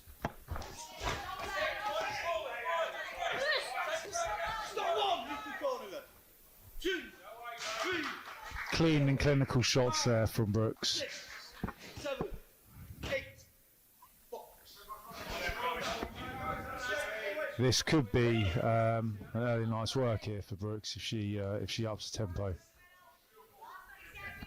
I think Jenkins needs to really get on the front foot here and take that range away from Brooks, make her feel uncomfortable and get a bit old school and aggressive. But again, fantastic shot there from Brooks. Standing count. Well, it's quite effective aggression from Niamh Brooks. And it's been waved off. Fantastic strong start for the Army there tonight. Yeah. An energetic start, certainly.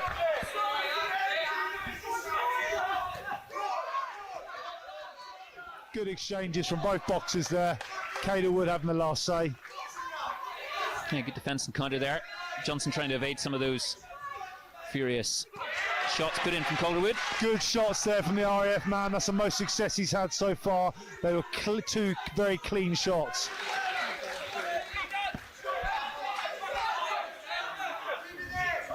Johnston's confidence is starting to grow now. He's had a bit of success. Calderwood's game though coming forward. It's a really competitive bout. It'd be nice to see him set that up, get a reaction from his opponent and then go. Good shots landed by both boxers here. Getting tied up, Johnston working through it.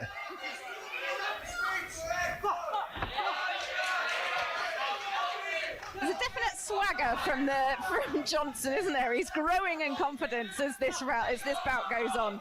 I don't think there's a great deal of difference in the score though just now. By a split decision. Red is the winner. Please show your appreciation for the runner-up, Air Recruit Johnston. Good boxing from Harvey here, straight away on the off behind his jab, throwing them rear hands, head and body. And again, just teeing that jab, touch him with that jab, touch him with that jab, looking to line up the rear hand. Good footwork there, little horseshoe round, and looking to set up the attack again. Lovely shot downstairs. Really good switch in the attack and a good lead hook there by Harvey. Palliser looking to close the range, but difficult to do that against such a technical opponent. And that footwork enabling Harvey pretty much to stay where he wants for the most part. That was a solid shot there. By a unanimous decision, red is the winner. Please show your appreciation for the runner-up, Air Specialist Class 1 Palestine.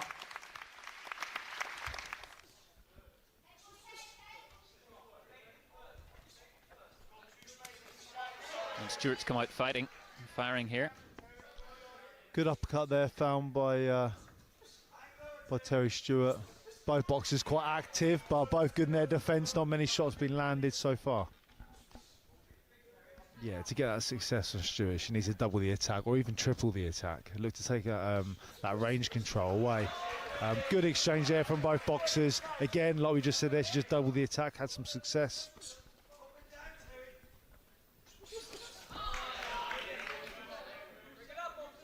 Solid shots here from Terry Stewart as well.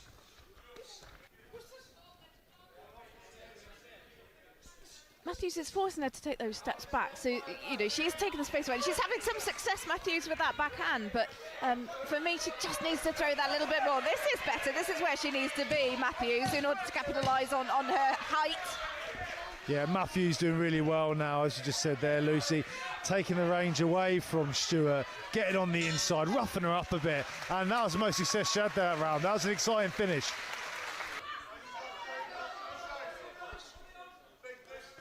Both boxers digging deep here, biting down the gum shield. This is really good stuff. I've been really enjoying this. And the tempo's just been taken right up to 10. I think in this round it's fantastic to watch. Red is the winner.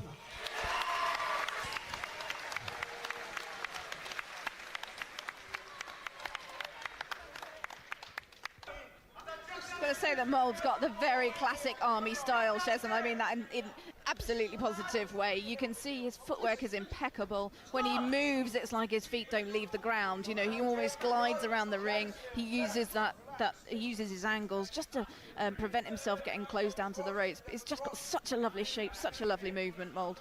Yeah, he has got great shape. Stance, guard, movement. He's getting a little bit more relaxed here, dropping his guard. I wanted to see him do that too much, but he's found some good shots there, being a bit more elusive. Switch stance there as well.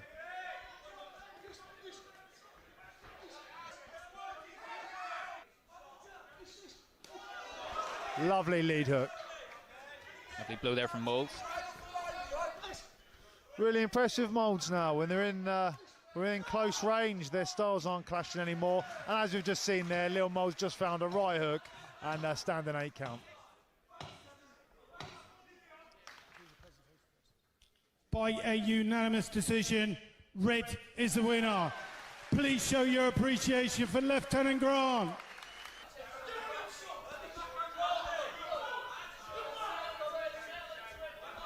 Really exciting start to the bout here.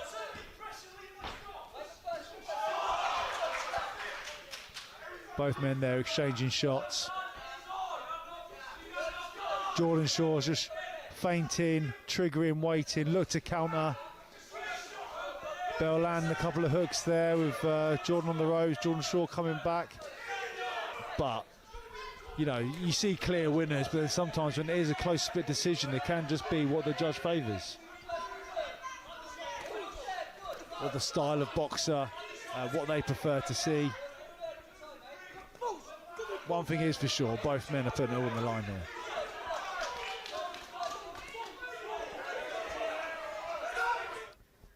By a unanimous decision, blue is the winner.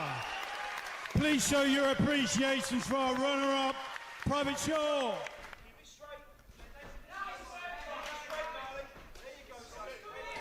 Really good work here so far from Marley Devitt, boxing the quite a bit, almost over, yeah, well in fact over double the bouts Lambert has got to Marley Devitt, but a strong start from Marley Devitt so far. Clear scorers.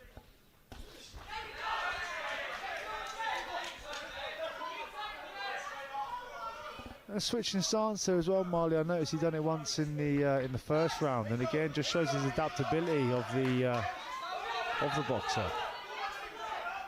work by Lambert there, just switched positions quite quickly there and came back with a shot. He's having a bit more success this round, I think, and he's leading off as well. He's a bit busy this round, isn't he? So the corners obviously gave him a bit of instruction after that first round. He seems to be doing a bit more this round.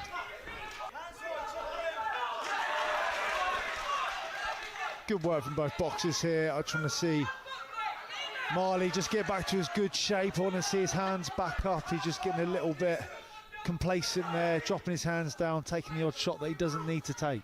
Giving his coaches a bit of a heart attack, I would imagine. I'm pretty sure that they're a bit keen for him to keep his hands nice and high. Blue is the winner.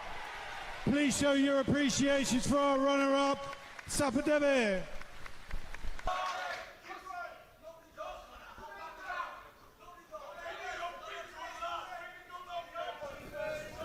Conor Moore nice and up together, hands up, landing his straight shots. The RAF man has a bit more lateral movement, that seems to be his style. Be interesting to see how the fight plays out, the bout plays out as they go on, as their styles start to gel. But both landing good shots here. Great shots from Conor Moore there.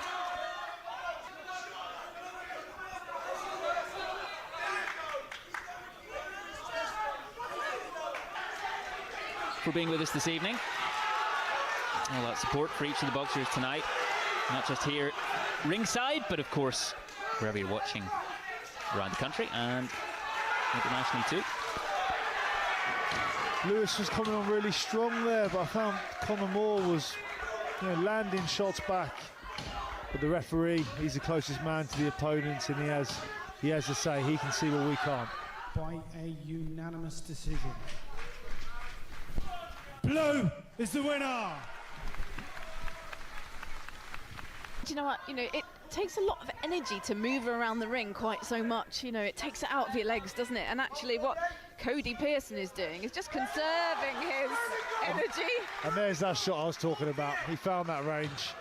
As you said there, Lucy, as well, how long can you maintain that footwork for? Very impressive shot from Cody there. He's rolling, he's coming forward, he's looking for that to capitalise now. Well, he's landed again. And Cody Pearson is just like a missile tuned in on his target. He's just closing down, just looking to close that range and chop those hooks in. Only so long you can sustain that force, that pressure. Let's come to the end of another round. Telling having a little bit more success with those counter punches. He's being a little bit more elusive. He's catching on the counter and moving off, but still the power difference is quite telling. By a split decision, Blue is the winner. And training with Team England and things like that. And he's a very, very experienced boxer, but as Lucy said, because of that, he has it all to lose tonight. Oh, here we go.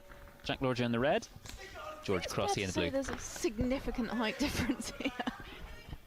Just a little bit. And this being a new weight category for George Crotty as well. He's usually a light heavyweight, so this is a step up in weight. Not that he looks like a small cruiserweight. Credit to Lorgia with what you just said there, Lucy. If you look at their records, Lorgia's on 12 bouts, George Crotty's on 124. So that speaks volumes, and the fact he doesn't look out of place in there. George is getting off some really class work here now, some cleaner barrages of combinations of 1-2 combinations. That caginess in the first round from both of the boxers is gone now, and they're both finding their feet, finding their rhythm in the bout.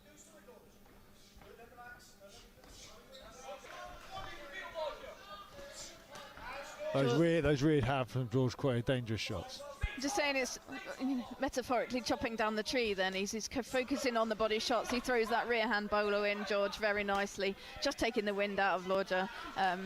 Taking his heart away a little bit and encouraging him just to sink that little bit further down so he hasn't got quite such the height advantage. Got the corner urging Lorgia to enjoy his experience, and I think he actually is. You know, he seems very confident in there. He's now looking, he's mirroring, he's looking for those loopy shots himself. He'll take a lot from this. Blue is the winner.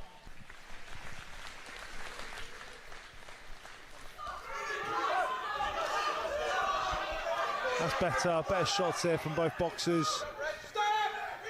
It's just when you lose your shape, isn't it? You know, you get excited, you want to get in there, you want to land your shots, you know, you get too close, you smother your own work. You know, if either of them can just maintain that shape and that, you know, and that range, then they're going to get the better of the other. Absolutely.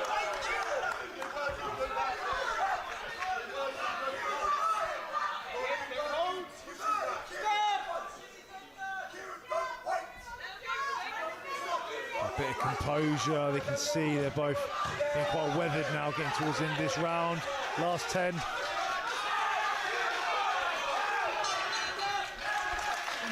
Blue is the winner.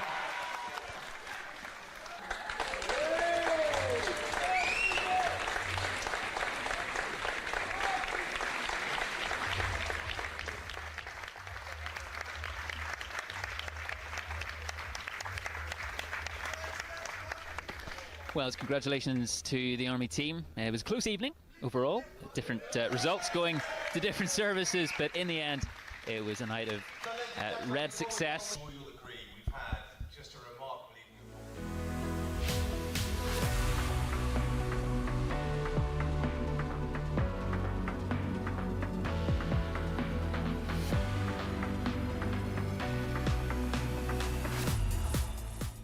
Your call, Echo Arena in Liverpool, national finals. You don't get anything like it. It was the best of Army boxing, battling to call themselves kings of the service sport. And for One Lancs, putting things right was the mission after losing this final in 2023. They got off to a good start in bout 1 as Kingsman William Whitby secured a unanimous decision over Corporal Korha 2. In fact, this War of the Roses turned into a decimation of One Royal Yorks. Wins for the Kingsmen in bouts 2 and 3, Alfie Evans stealing the show with a TKO, made it One Lancs 3, One Royal Yorks 0. Yeah, and he has. And Chapman there, feeling the effects. Back on his feet now. The Lancs man knows he can punch. Well, Paul. Could Private Owen Smith buck the trend? Short answer, no. By split points decision, Blue is the winner. Well, it's another win for Blue. It meant in bout 5, Kingsman Ryan Wainwright could seal the title for One Lancs. Yet again, a win for Blue. And a fantastic evening for One Lancs, it has to be said. There were still 4 bouts to go and plenty of pride on the line. Lance Corporal Wasay Leunavuna and Kingsman James Annandale Johnston both won the judges over to give One Lancs an unheard of 7-0 lead. And then the most disputed moment of the night. Backwards on the ropes, did a little barrage of shots, but that's a good shot there, it's a fantastic shot. Kingsman Kinna-Williams Rokatagani delivering a bout-ending punch just moments after the official had called a halt to the action. It was unfortunate for the One Lancs boxer, but the official had no choice but to award the bout to One Royal Yorks and Lance Corporal Tyler Mullins by disqualification. Well, it's a win for Red, disqualification. The main event went the way of One Royal Yorks too. Kinnersley seems determined here, but it's just how long can this charge last for? Lance Corporal Lloyd Kinnersley's split decision win made it 7-2 on the night. An utter destruction from One Lancs, who are worthy champions in 2024.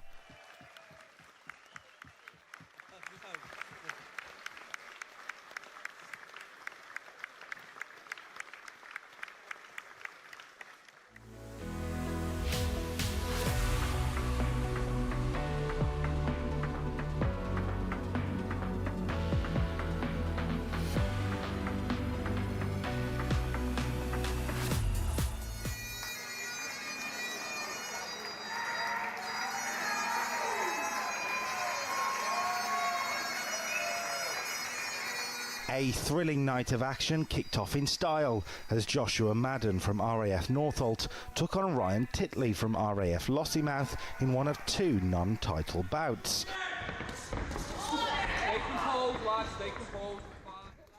Both impressed in losing efforts earlier in the tournament, and their reward was a spot on the big show. Lots of scoring punches were delivered, but it was Madden being rocked for a standing count in round 2 that eventually led to a unanimous victory for Titley. Unanimous points decision, boxing out of the blue corner. The Service Championships, also known as the Lord Wakefield Championships after the competition's creator in 1919, got into a title mood with the welterweights in bout 2. Michael Cocker is a home-base hero from RAF Leeming, but Aidan Cooper had plenty of support come across from RAF Marham. What followed was a wild slugfest that may have been fight of the night.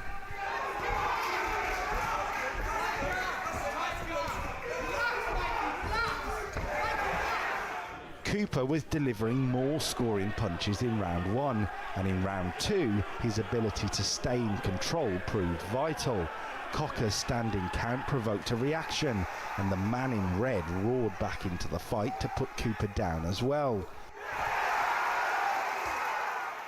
All to play for in round 3 then, but this decisive knockdown by Cooper helped the man in blue pick up a unanimous victory.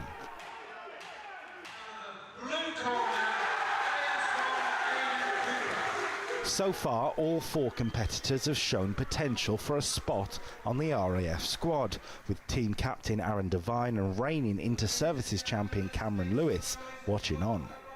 It's quite good watching these boys box, and girls as well, especially kind of newer guys to the sport and only having 2 or 3 fights, and they're getting in there like they've had a few more, and they're willing to take some to give some, so it's good to watch. When we get to Inter-Services 2025, a few of these guys could be knocking on the door to get in your team. 100%, yeah. We've just won a national development championship. A lady, Jen Sabine, she won that. So obviously, I guess the natural progression for her would be to get into the elite team. The same as when I joined the RAF, I started in the development team, got to the elite, so it all sort of, like I said, trickles down, and yeah, it's all good, yeah. Bout 3 was a light middleweight contest and provided our first stoppage of the night. RAF Coningsby's Alex Masterman was on attack from the first bell and dropped Joe Smith for standing counts in the first 2 rounds. When the RAF Marham-based boxer was rocked again in round 3, the decision was made to stop the fight and award Masterman a masterful victory.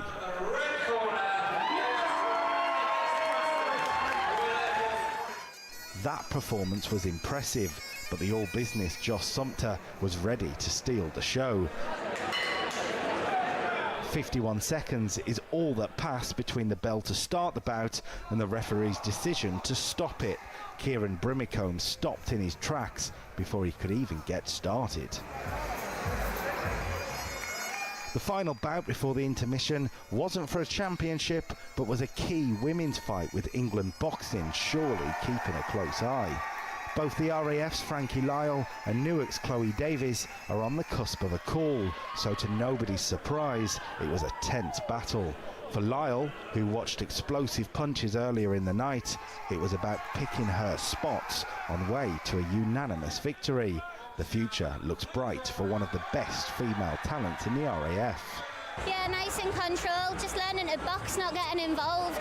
She's the naturally bigger girl, so you don't really want to play into her game plan, get involved in a war and punch myself out, really. Nice, calm, collected control, don't get hit. What does the future look like for Frankie Lyle? I'm currently on the England development squad, so I'm looking to move on to England performance. I'd like to represent my country. Come March, April next year, I'll be representing the UK Armed Forces in the National Amateur Championships. God willing, I'd like a national title, and then I'd like to progress on to Team GB. Part 2 of the evening kicked off with another unanimous points decision after a classy display from Paolo Troffa. The RAF Marham-based boxer controlled the pace of the action, with Ben Reeves getting clattered multiple times. The victory was well deserved for Troffa. as it was for Mason Slender in bout 7, who had a clear height and reach advantage over Conor Bignell. The man in red from RAF Witten struggled to get close to his taller opponent, and when he did, he'd get slumped by a powerful punch. Slender never looked like losing and sealed a not-so-slender win with a stoppage.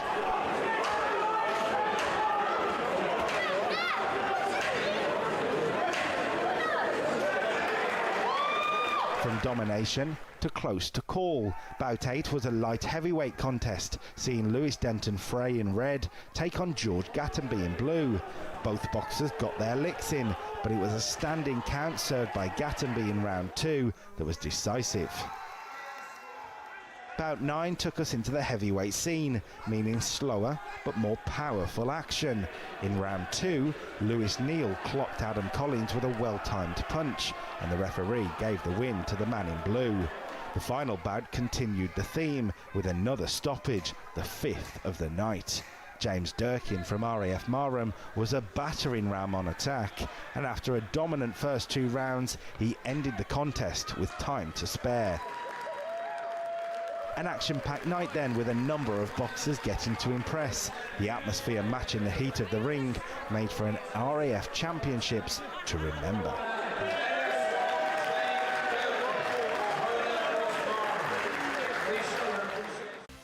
A goal from nothing for Libby Dixon.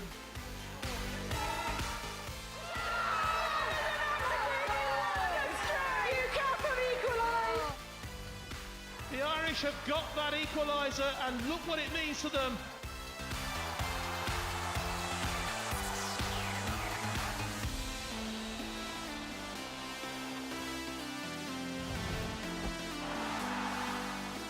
Oh, what a screamer! That is an astonishing goal.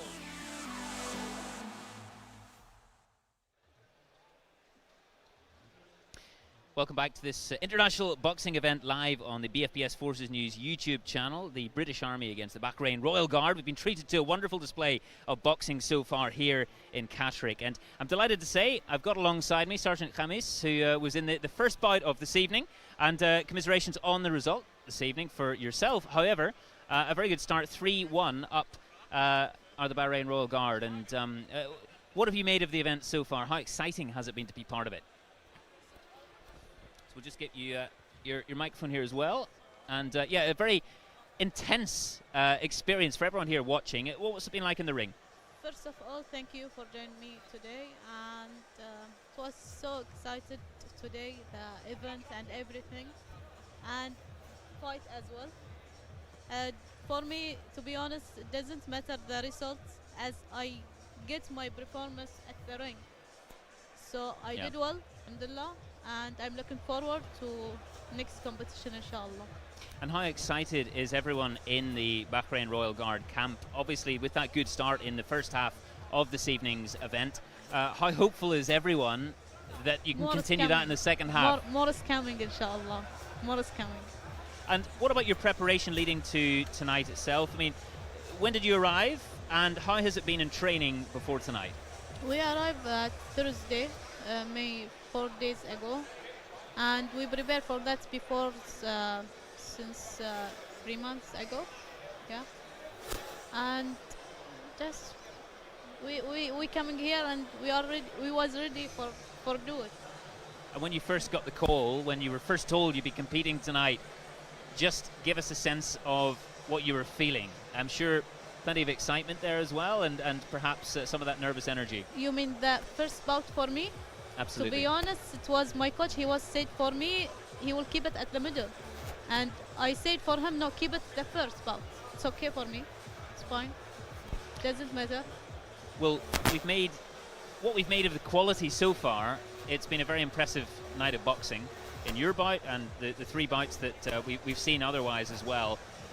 Just a word on your opponent, Lance Corporal Johnston. It was a very intense battle between the two of you, and she really had to work hard for the win.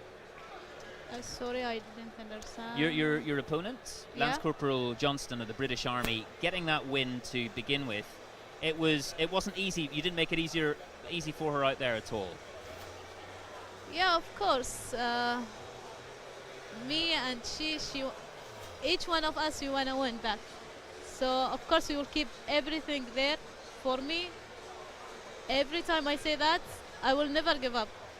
Either he stopped me, or my opponent, she will not tired, or me, I tired. As the referee, he start the time. I am going forward. Doesn't matter what's coming back. Well, it's been brilliant so far. It's been great to have you with us, Sergeant Kamis. Thank you very much for coming down and chatting to us, letting us know what you're thinking so far. Thank you, and we are waiting for more one, inshallah. Well, the best of luck. I know you're itching to get back to your teammates and cheer them on, so very best of luck as we look ahead to the second half of this tonight.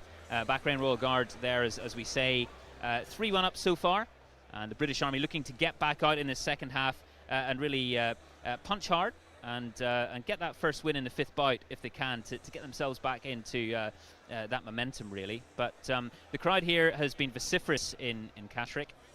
It's been for both sides, the respect shown, the warm applause, and I think that excitement has been felt by every single person who's given up their time to come here. All of you watching on the live stream, it's great to have you, and it's well, if it can keep getting better, if that's possible. Just want to say one thing. See you in 2025. Well, that's brilliant.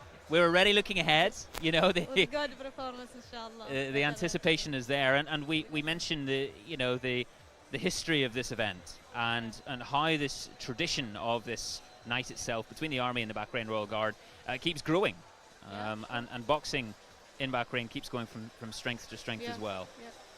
So, it's going to be an absolute cracker of a second half.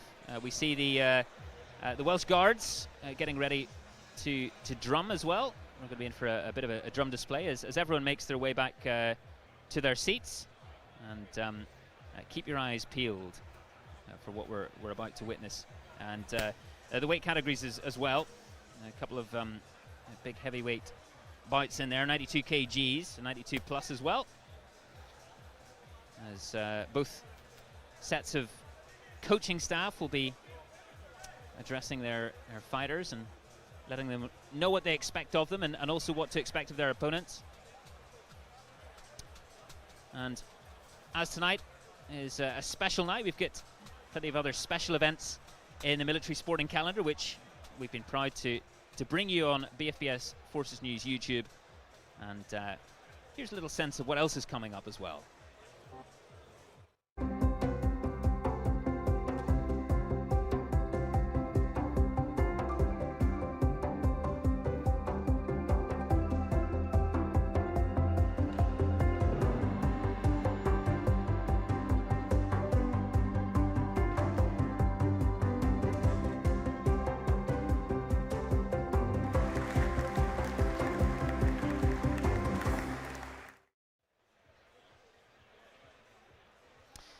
Well, we wait with anticipation for the fifth bout of the evening into the second half of this international boxing event between the British Army and the Bahrain Royal Guard.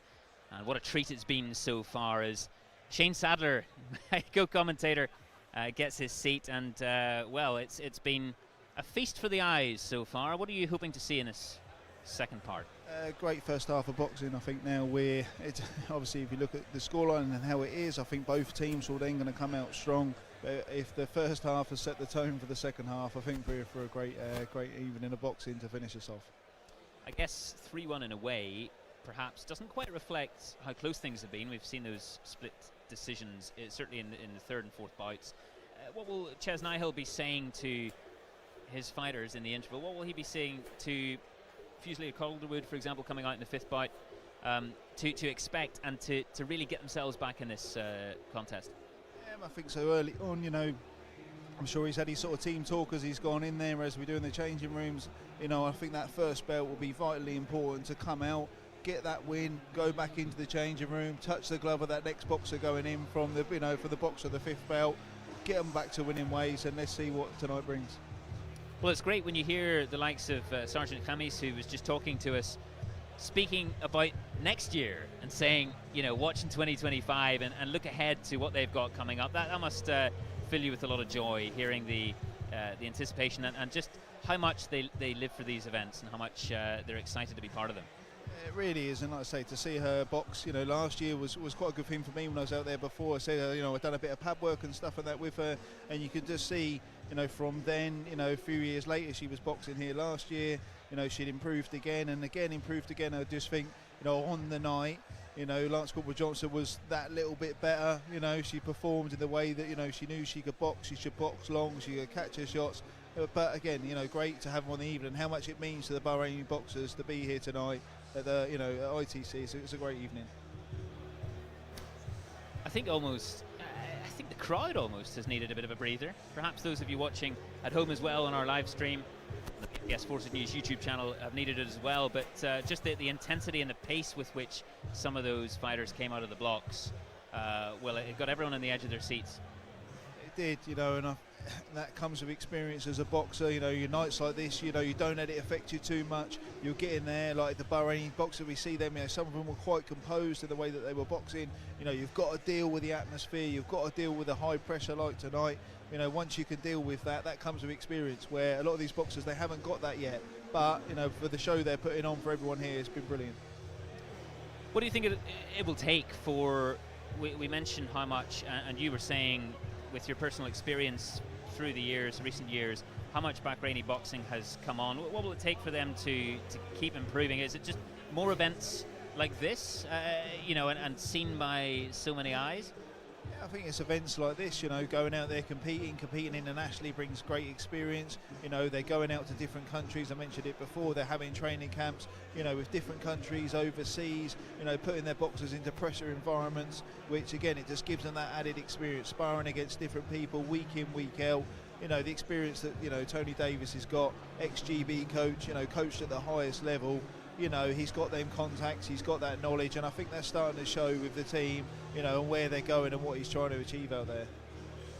Yeah, he's glowing with pride, Tony Davis, as you say, with the work he's done and realising what it means to his fighters. And you as well, Shane, during the interval, how much of a sense did you get of the enjoyment here? How much people are really looking forward to the action resuming? It's good, I spoke to all different people, and people have said that it's been such a great night so far, how competitive it's been, and that's what we said at the start, it might go one way, it might go the other. I spoke to both of the coaches there, they just want to get the best out of their boxers that they can do. And again, I think everyone's been really appreciative of what the event that's been put on and the boxing that's been brought with it as well. Well, obviously two coaches who know each other very well, and how much does that friendly and healthy rivalry play into things as well? I mean, it's great, isn't it? It does come into it, like even with me and Tony, we're very close. We go quite a way back. I'm sort of following his path, quite funny, as I mentioned before at the moment. But even with me and him last year, you've both got the best interest of your boxers. You really want them to do as best as they can. So of course it's going to bring a little bit between you and the other coach, which is always going to be the case. But it's about having that mutual respect for each other, which you always do as coaches, to get the best out of your boxers in front of you. Well, a lot's made of the depth of UK military boxing, and we're seeing that tonight as well with the Bahrain Royal Guard. But how much do events like this help with almost the recruitment, getting new recruits, getting new people to come along and to really add more options to your card and to the selections, really? I think if we look at the more experienced boxers and stuff like that, yes, we've got the depth there, but actually a night like tonight with X amount of recruits here, within there are hundreds that are actually going through to ICC at the moment. There might be people there that are quite involved in boxing. Some have got previous experience, want a little bit of the action of being in the ring, like on a night like tonight. Or some people there that think, actually, I might take up boxing once I get to my unit, once I get to my regiment, and who knows, sometimes you might see them in the ring, within a few years' time. And that's what it's about, as some of those boxing tonight have gone through training here, as I mentioned before, and then being able to box here. It's a great experience. Absolutely. Do you get withdrawal symptoms when you're sitting here and you're at times wanting to be in that ring, especially when as boxers and you can also know what's, I'm assuming, going through their minds at that particular point in time? It's probably quite tempting for you to want to be in their shoes and to, be fighting their corner for them.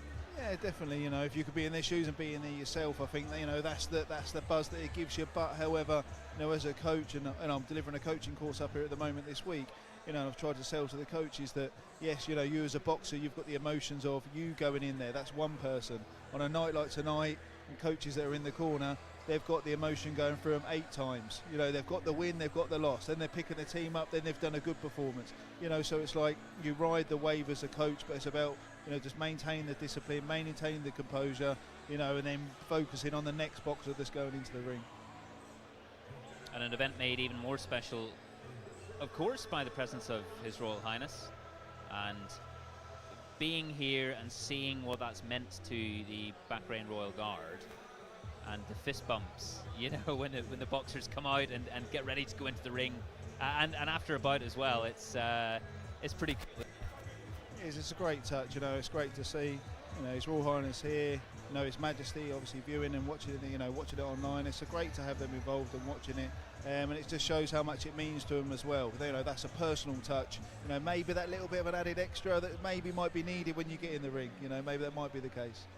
Well, we expect both sides to come out very quickly and to be very busy in this 5th bout, but of course the British Army needing really to get that win to wrestle back some of that momentum and to get themselves right back.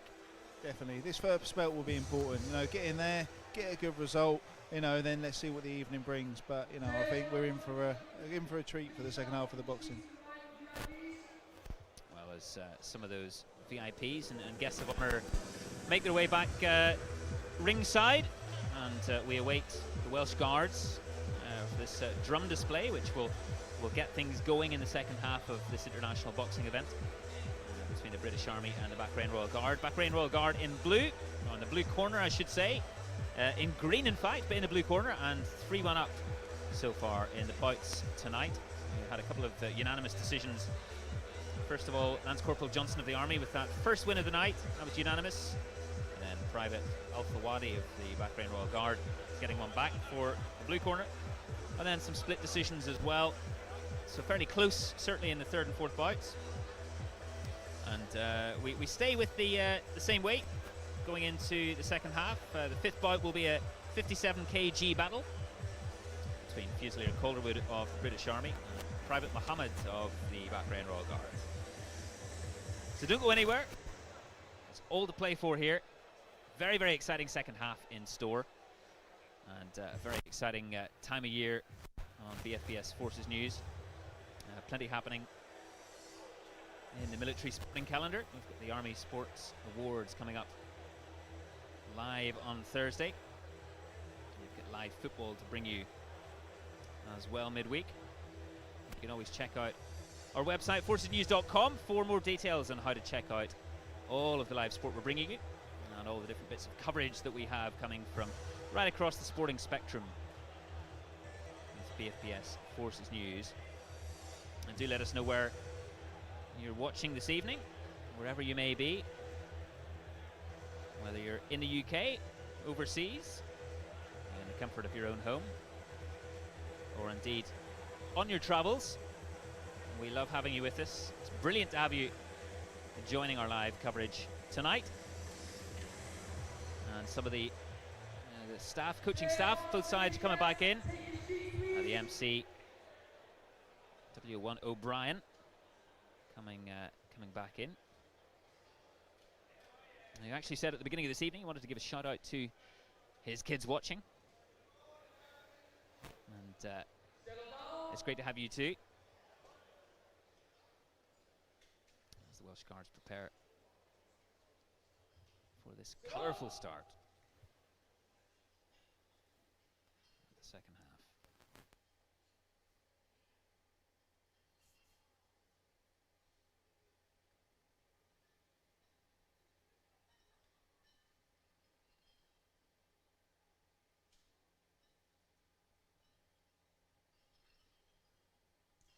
His Royal Highness making his way back to his seat.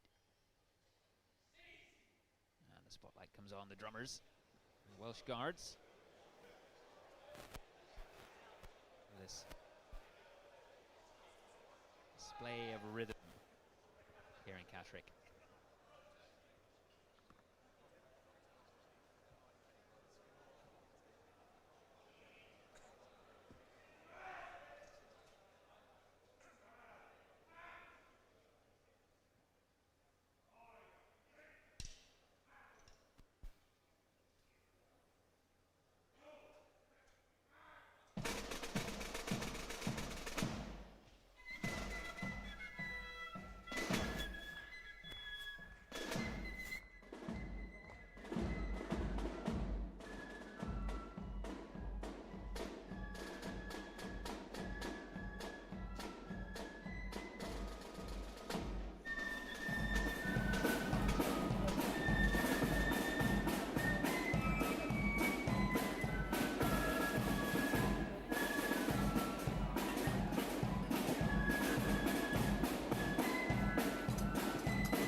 representing this wonderful night of boxing we have, and talent right across the board, not just in the ring, but the musicians as well, as we get ready to welcome the next 4 bouts of tonight. And 3 men up are Bahrain Royal Guard. So the visitors with the initiative and the advantage at this halfway point. And another 57 kg bout awaits us in bout number 5. Fusilier Calderwood of the Army going up against Private Mohamad of Bahrain Royal Guard.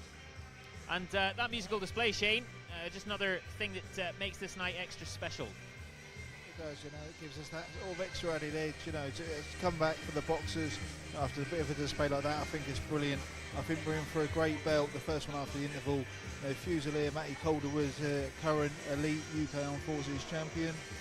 He will actually reach the national rounds as we went in for the national championships last season, so I think we're in for a good belt. I'm sure the Bahrain boxer will be experienced as well, so I think we're in for a great one, this one. And as we look at Calderwood, as you're mentioning there, what sort of style are we expecting to see here?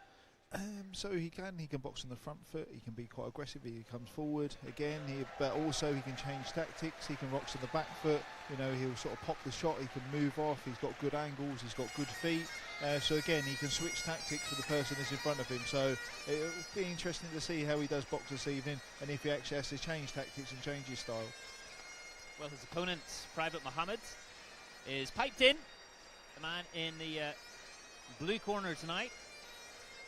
And well, it's another very exciting opportunity for these two. Fist bump with His Royal Highness. And Private Mohamad, the 19-year-old, with 15 wins and 10 defeats in his career so far. And here comes Fusilier Calderwood as you hear the noise just echoing around this arena, this chamber here in Catterick. The 20-year-old with 21 wins and 9 defeats in his record. Calderwood from Manchester with an orthodox style. And getting ready to, he'll be hoping, get his side back into this contest in the second half of proceedings. And getting some words of encouragement and some fist bumps for him as well, it seems, with some of his pals in the front row of the audience tonight. It's Ches Nihal and co. Get him ready, approaching the ring and making his way up. He'll have been waiting for quite some time tonight to get going. And now is his opportunity in the ring. Fusilier Calderwood is being cornered by Sergeant Liam Jones, who's a great experienced boxer for the Army as well previously. So it'd be good to see, you know, what tactics they do put in place. But I would probably expect, knowing Matty quite well, here we're in for a fast start. Nothing different to what we've experienced so far, really, with the busyness of all of the fighters tonight. Definitely, you know, and I would expect this one to be exactly the same.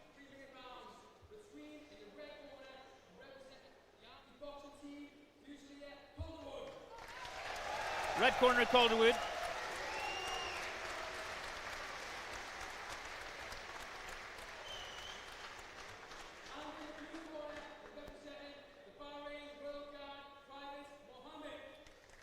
Blue corner, Mohamad. Staying in the centre of the ring, Staff Sergeant James Battle, very experienced referee, and I'm sure he'll have this one under control.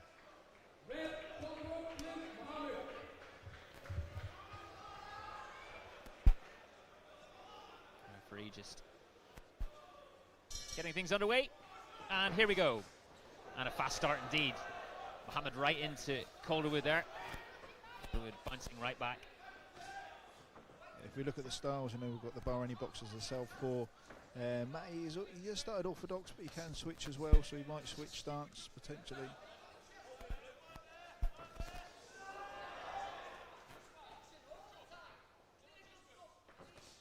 Finding the range, these two men.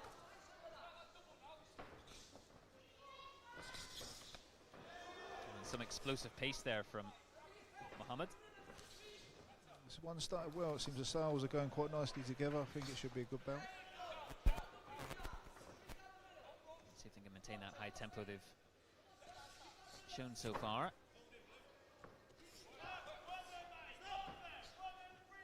Calderwood just trying to get his opponent on the ring, on the ropes, on the back foot.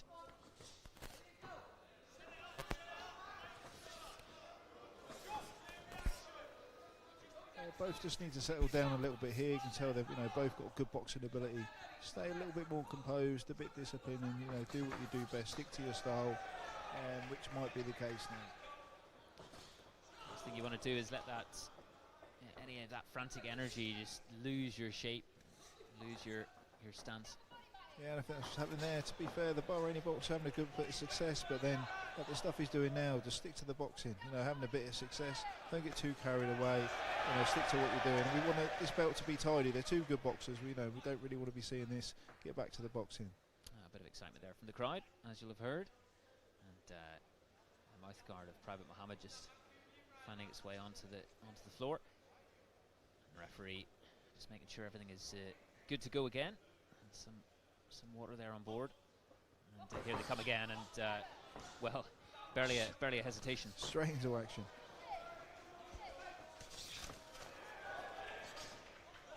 And you can, as with the previous bouts tonight, you can just feel the intensity ringside and hear some of those hits landing.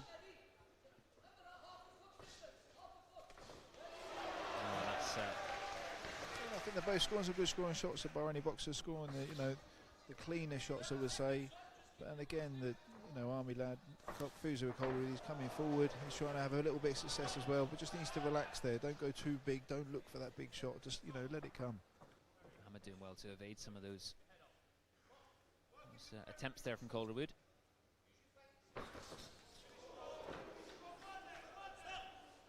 Again, both just trying to engage there straight away with big shots. Should maybe come in behind the lead hand. Use your jab, use your feints, which they can do to set up the attack. Calderwood taking no backward step. And evaded that nicely, Calderwood.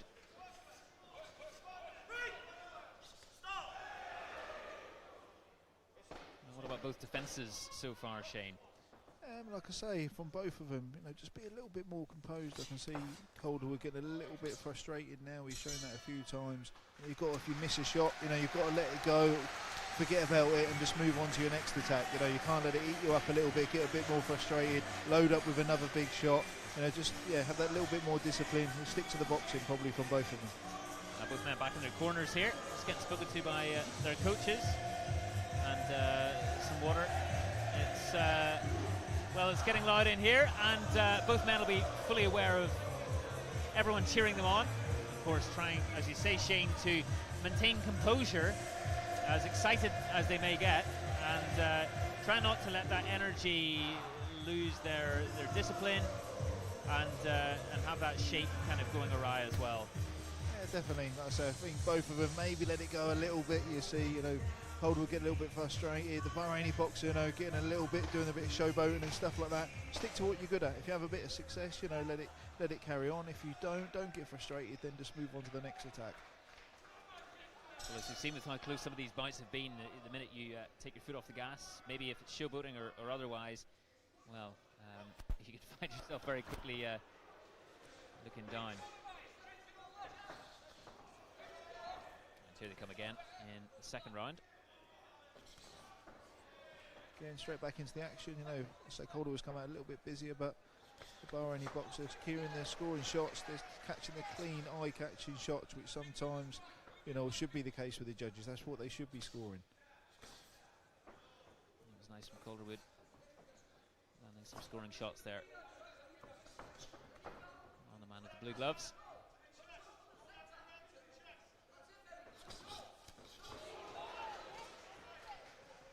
Arms flailing there from Mohamad.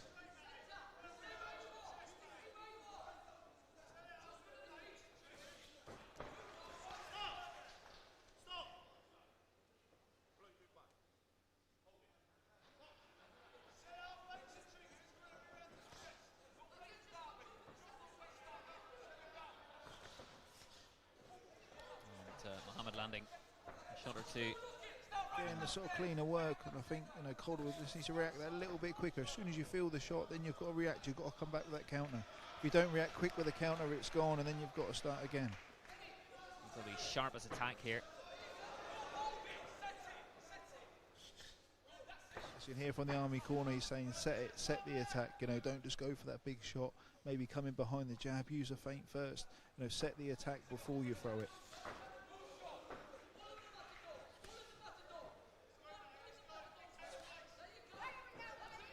Tony Davis, the Bahrain Royal Guard coach there, just shouting plenty of instructions to his man. As Tony's staying there, stick to what he's doing, stick to the game plan. Don't have to start doing the sort of fancy bits and pieces. Have that success, but go on it again. Don't be so happy with what you've just done. Go and do the attack again. Well, it's been the trend tonight that those who've come out on top have just maintained that attack the whole way through.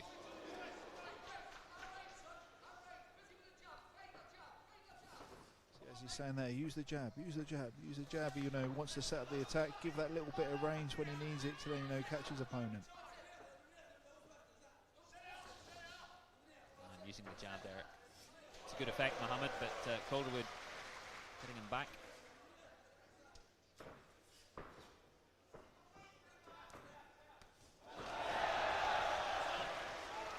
Again, I think this round, it's gone one way, it's gone the other. Now a little bit closer. Army's coming back into it here. A few clean shots, but has the Bahraini boxer done enough in the earlier sort of part of the round to take this one? Yeah, a good start for him. Calderwood just almost G'ing the crowd there and trying to get that noise level to help him on his way, really.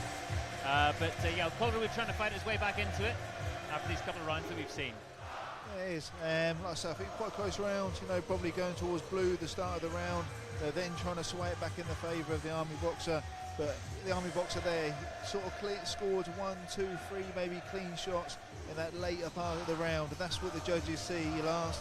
That's what they could potentially score on there. So close round, maybe could have gone either way, might just edged it towards red with a later few punches maybe. Tight once again, it looks like, going into the final round here. I know we've said it a few times already this evening, but could be one apiece going into this last round. Yeah, judges once again will be very busy and looking out for lots from both camps actually in attack and defence. It's been a very good standard once again.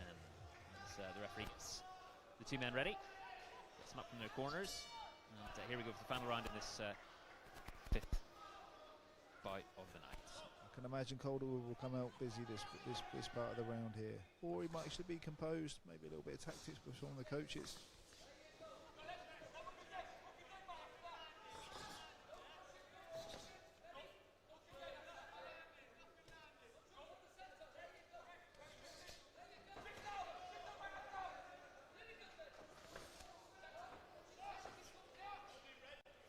Just Calderwood being told he's holding, and the referee just resetting matters.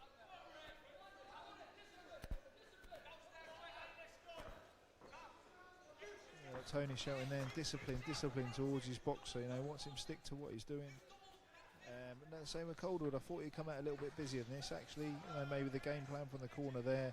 Try and be composed, try and catch him as he comes in, then try and move off. But again, to set the attack, don't look for them big shots all the time. Both men flying around the ring now. Final stages of this bout.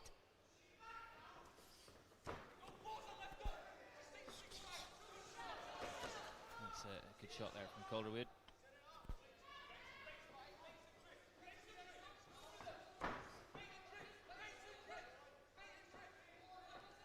Mohamad getting in there with the jab of his own. Just staying range here, both men. Both boxers here maybe waiting a little bit too long now. Just try and get them scoring shots. Keep catching the judge's eye. Don't leave it too long before you've scored a scoring shot. Good there from Calderwood. Engaged straight away. Ref calls break, going straight back into the action. Yeah, right back into it. Flying through. Try and hit it opposite number.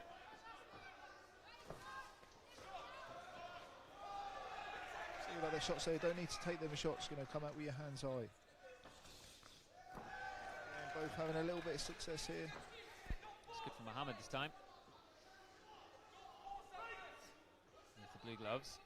Could come down to this final bit now.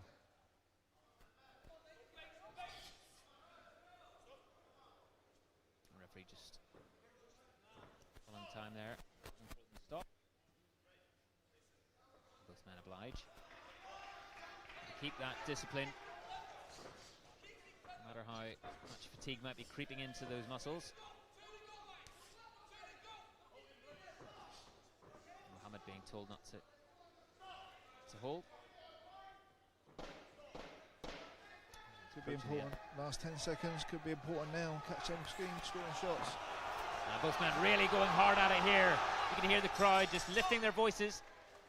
And we finally reach the end of this 5th bout between Calderwood and Mohamad. And yet again, no backward step taken by either. Nice little fist bump there at the end as we await the judge's verdict.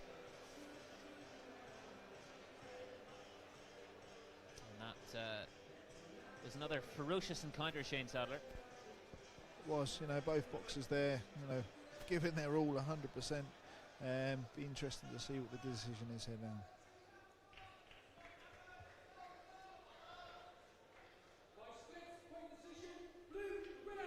Well, it's another win for Blue. Split points decision this time yet again. 3rd consecutive split points decision. And yet again going to the blue corner. Now, Private Mohamad of Bahrain Royal Guard. And they'll be very happy, Tony Davis and that blue camp, Shane, because yet another decision goes their way. Yeah, they will. They keep building on that. I'm sure they're going back to the dressing room, and they're full of confidence at the moment. Again, the Army rebuild, go again, get that next boxer in there, and try and get that win. Try and get that win and then keep it going again towards the end of the evening. They'll be in the zone, of course, and fully focused, but how much will that confidence from the previous wins, from their teammates who've already been in the ascendancy, be flowing and seeping into their veins? It does when you're in the changing room as a boxer and you've got them other boxers coming back in, they've just boxed. If they're coming in with their head down or they're coming with their head high, with a big smile on their faces, it does. It rubs off on you as you go in. I know you try and say it doesn't when they've lost, but it does. But I'm sure they'll be full of confidence at the moment. Well, certainly an advantage to Bahrain, and the Royal Guard here. Yeah, it's been impressive from them so far.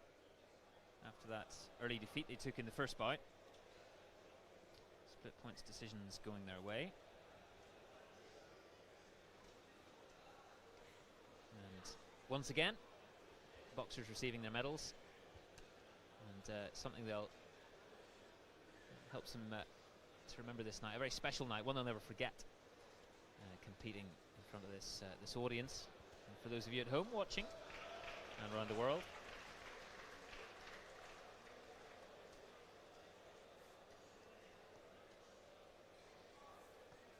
They move up to 4-1 now, Bahrain Royal Guard, and with 3 bouts to go, the Army will be fighting hard to bring that back to parity if they can by the end of the night. But His Highness Sheikh Khalid will be very happy with what he's seeing. Sitting in the front row, and we get ready for bout number 6. Private Okafor of Bahrain Royal Guard in the blue corner, coming out here. Piped out once more, just like his teammates. And this 92 kg battle is ready to commence. Private Okafor hoping to continue that brilliant run that they're on. And these 2 big men, big competitors, getting ready to go, and well, a wonderful occasion and a wonderful reception each of the boxers has received here tonight.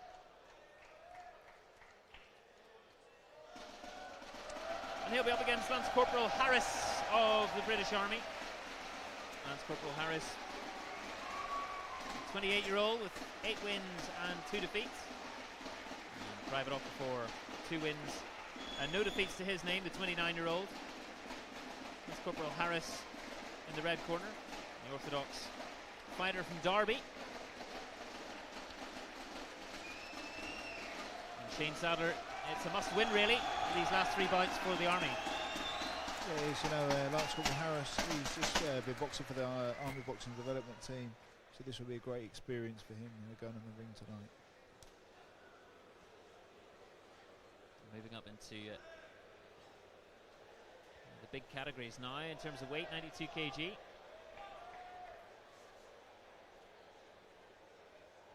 And an orthodox style, Lance Corporal Harris. 28-year-old. Just receiving a bit of last-minute preparation, getting that Marth guard put in before stepping into the ring. You see Lance Corporal Harris, he's got quite a bit of considerable bit of experience here, so it'll be interesting to see if he uses that experience against his opponent. The referee just making sure both camps are happy, and Harris looks happy. Looks ready to go. And so does Okafor with the blue gloves tonight. And his coach Tony Davis just giving him some last words of advice before the 6th bout commences.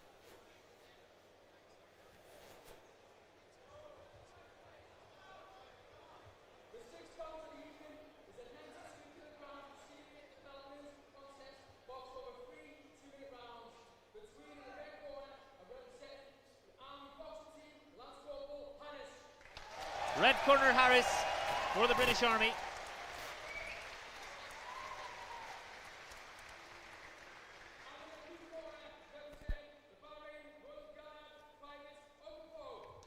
Blue corner Okafor for Bahrain Royal Guard.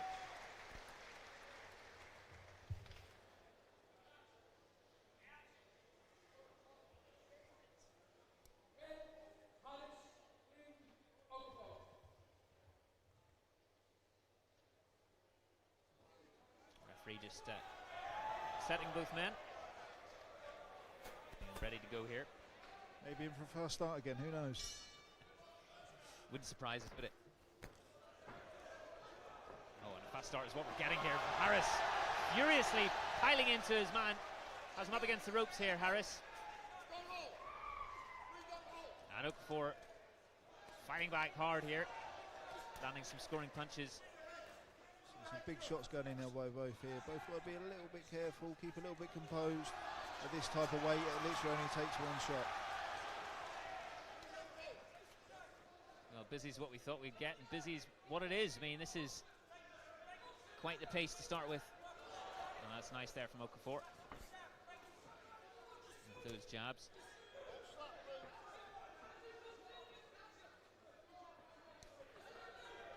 Yet more. Landing on Harris's head. So Harris has got that bit more of aggressive style coming forward on the front foot, wants to rough him up a little bit. Bahraini boxer, he's keeping his shape. Good sort of boxing style, using off the jab. Depends which style will maybe suit best. Yeah, and which style might play into the hands of your opponent? Well, it's a fascinating duel, this one. A nice bit of evasion from Okafor.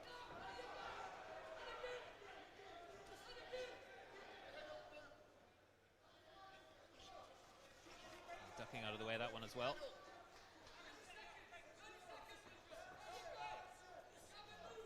Yeah, Bahraini boxer using his jab to good effect. Keep on in the jab, using his range. Harris needs to try and close that range, try and get close to him, try and get his shots off. But at the same time, think about his defence, keep his hands nice and high, don't take them shots coming back. It's a swift jab that from Okafor. As we approach the end of the first round here. And both men, and Harris right down in the ground, but he's absolutely fine, it appears, and both men just piling onto each other. And at the end of a fascinating first round, and a chance to catch your breath a little bit here, Shane. Yeah, definitely. I think was the sort of, different styles in this I just mentioned. Then the Bahraini boxer, keeping a good shape, keeping his good base, using that jab to good effect. He's got the height advantage, but he was using it to his advantage, which was good to see. And I think that a shot like that at the end of the round, that actual shot, it shouldn't, and this is just a scoring shot, it should just be one scoring shot, from the judges. Again, it's just something quite clear in the judges' mind, as they come to do that score. That's the thing that's fresh in their mind, so I would have said that round would obviously go to the blue corner. Well, more words from the two coaching staff, and Tony Davis speaking to Okafor there. And well, it's another breathtaking start, first round in this bout. What will round 2 bring us?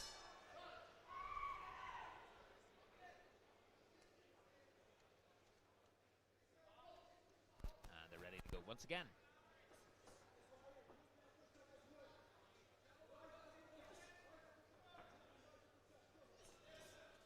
Yeah, and you can see the Bahraini boxer establishing that jab to start off with. He's using the jab all the time, keep his opponent off and set up the attack, using that lead hand to set up the rear hand. Harris once again on the front foot quite a bit. Moving forward. But Okafor with the jab. It's been quite effective so far.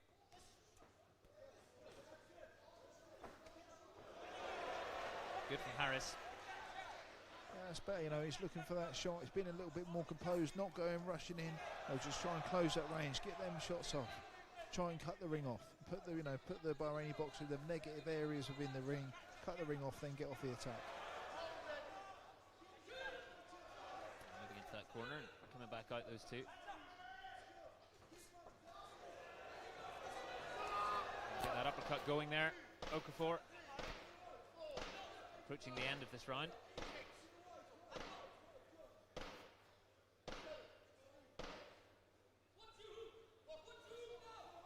Bahraini boxer might go for the finish here.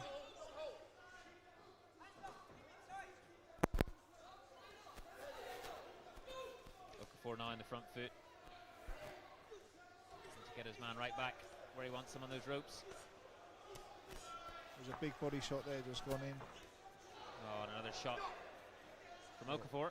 Army boxer needs to be quite careful here. Don't want to be getting stopped. Don't want to take another shot. See this round out composed and go into that last round. Harris ducking and weaving. But Okafor still landing some of those shots, scoring shots. And that's 2 rounds down. 1 to go in this 6th bout tonight. And well, I'll not ask you to call it once again. You've been in the hot seat, I think, a fair bit tonight, Shane, with the calls. Yeah, I think you can sort of tell you're sort of swaying towards blue there. Had some great success. I think now Harris just needs to compose himself within this minute. He did take a few heavy shots. Compose yourself, and then come out that last round. But he's got to come out this last round fighting. If he wants to win the belt, he's got to give everything he's got, in this last 2 minutes. But it's been back and forth quite heavily, hasn't it? I mean, he's been landing quite a few shots at the same time as taking quite a bit too. So it hasn't been a clear set of one-way traffic at all in this bout. No, definitely not. The Army boxer's been having a bit of success. He's just got to make it a little bit tidier, but try and close that range, try and get close to him, but without taking them big shots. You don't want to be taking shots like that. And then obviously the referee might step in. Well, here we go for the final round of this bout.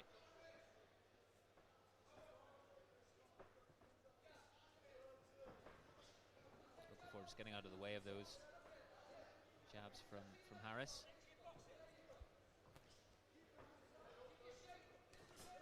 And good footwork from Okafor.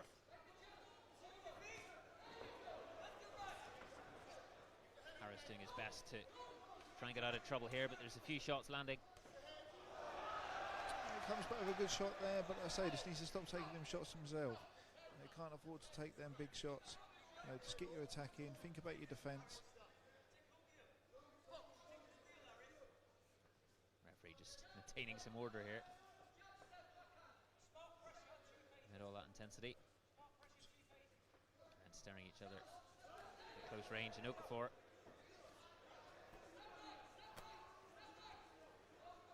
Harris, just be a moving target. You can't leave your head there. It's got to be moving. You've got to move your head off the line. It's hard when you take a shot, to then come back with your own shot. If you take a defender shot, that will allow you then to counter.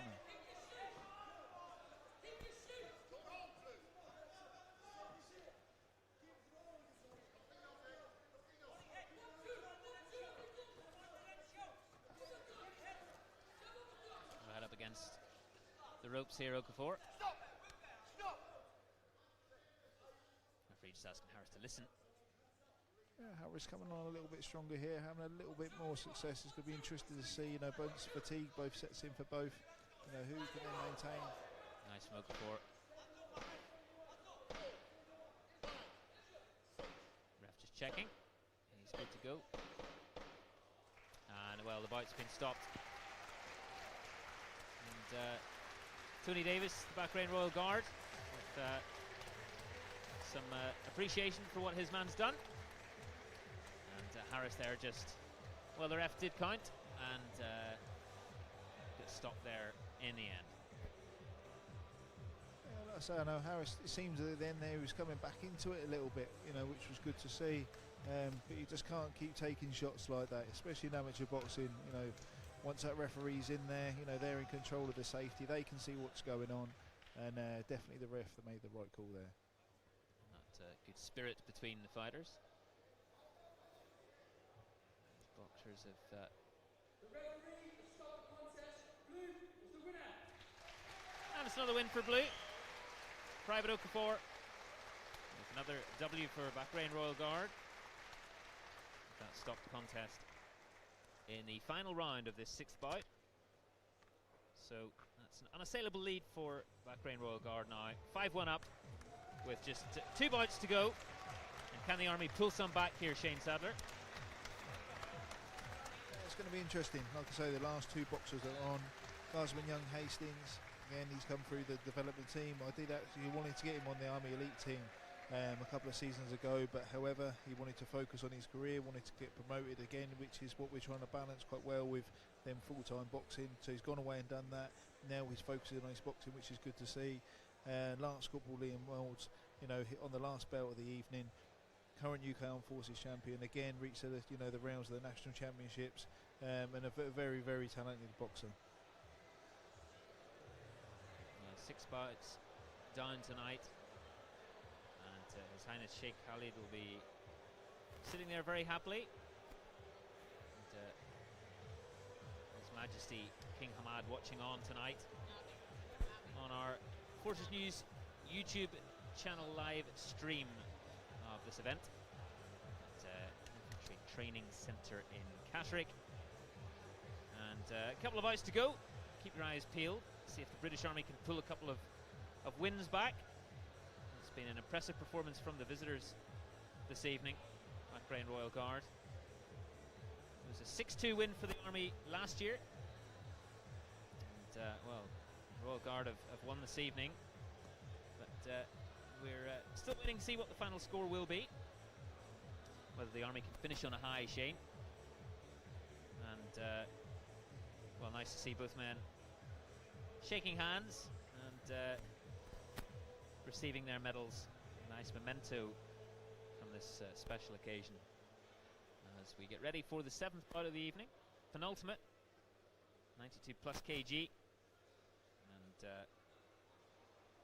Guardsman Young Hastings going up against Corporal Augustine. Who will come out on top? Will it be another win for Blue? Or a win for Red to get back on the scoreboard? As Corporal Augustine of the Bahrain Royal Guard comes out with the blue gloves. Once again piped out here, adding to that sense of occasion. And warm applause from all in attendance at the Infantry Training Centre. All 12 or 1300 people tonight. It's been a great attendance. And his opponent, Guardsman Young Hastings,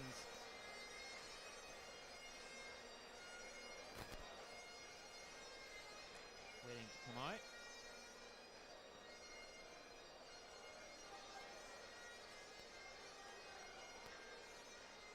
7th bout tonight.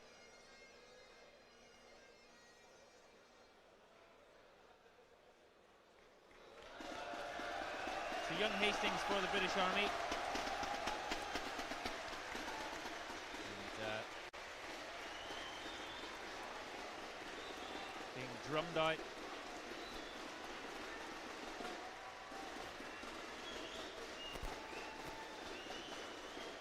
Drummed out here in Catterick. Making his way towards the red corner. And a wonderful reception for him. Those cheers ringing out around this arena as he makes his way towards the ring. Young Hastings with 8 wins and 1 defeat. A 28-year-old orthodox boxer going up against Corporal Augustine of Bahrain Royal Guard with 2 wins and no defeats for the 25-year-old. And these two big men getting their chance very shortly to go head-to-head.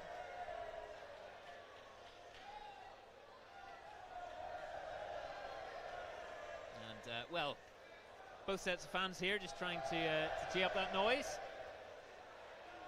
and give us their wave, or at the very least just putting their arms up and shouting, but no, that wave continues. And there's been a sense of fun here as well, I think, Shane. There's been that realization that people are here to enjoy themselves too. It's not just all about the intensity and the ferocity inside the ring, but it's a realization of how much entertainment we've had too. Definitely, that's what it's about. You know, everyone here, they're enjoying themselves. There's good boxing going on, competitive between the two. And again, as we said before, you know, this type of night, it's not just about the boxing as well. You know, it's about the relationship, you know, between obviously the army here we've got and the Bahrain as well. The Royal Engineers boxing team, they're actually going out to Bahrain at the end of this month. Boxing, they're competing against the Bahrain team here. So again, you see back and forward a good, strong relationship, which is what these nights are about. So young Hastings in the red corner and Augustine, Corporal Augustine in the blue.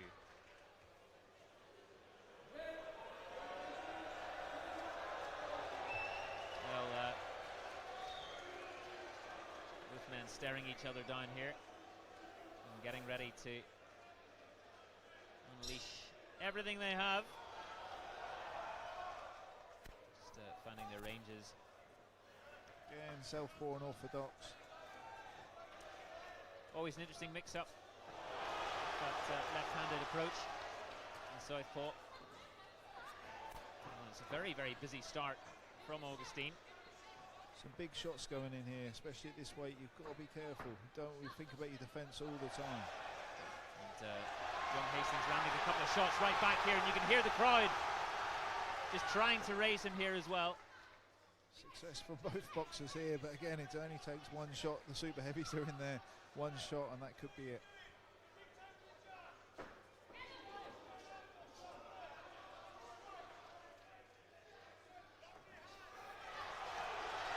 Both defences being tested vigorously here. And Hastings has his man on the ropes here.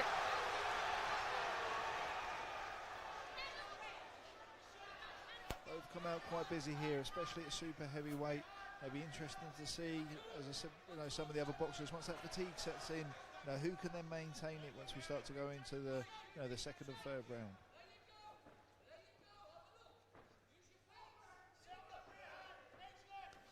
So both coaches saying, you know, set it up, set the attack up. Tony there saying, use your feints, use your feints. You know, try and set up the attack. Don't go for that big shot.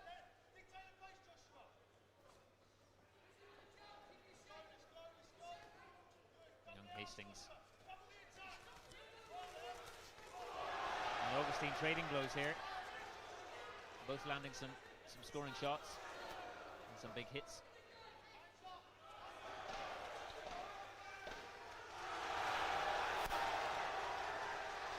Oh, it's been a wonderful first round here, and that boisterous crowd really getting on their feet.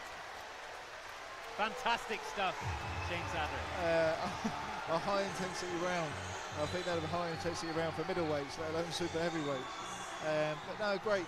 Both coming out, both throwing some good shots. Again, just think about your defence. It's all right having some good success, as you're throwing. Think about your defence, especially at this weight.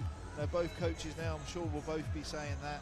It does only take that one shot, but no, a great round to start us off.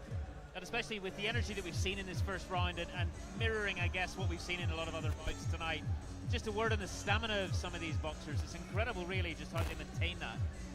It is, but if you look at both teams, you look at the Bahrain team, you look at the Army team, they're full-time training. They're full-time, so that is expected of. They go in there and they sustain it all the time, but that doesn't come free. They've still got to put the training in. They've still got to put the time and effort in. So like I say, that hard training is obviously paying off and shows how well they are both conditioned. For their belts this evening. And here they go again in round 2 of this penultimate bout tonight, 7th.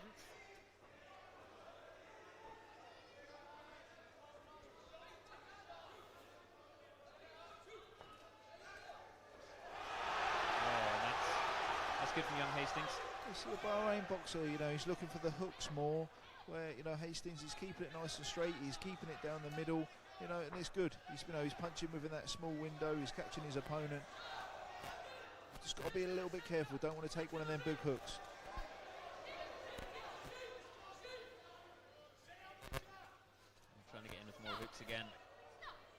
Augustine. So when you're throwing your straight shots, you can keep that balance. You're throwing them hooks, it wakes you off balance a little bit. So again, try and stick to the straight shots when you can.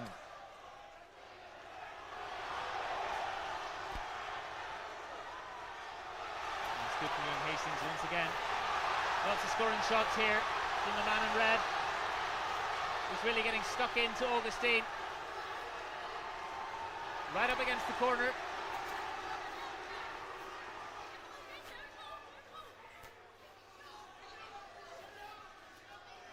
How much is this taken out of both boxers though? This way, just got to be a little bit cautious with the work rate.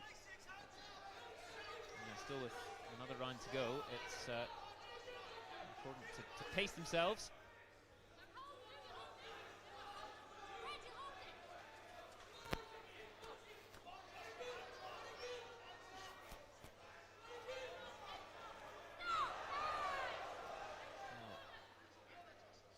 Just picking a nice guard up. Both boxers here, just tidy it up again. Stick back to the boxing. Both good boxers. Don't want to then turn it a little bit messy as they come together. Back to the good boxing.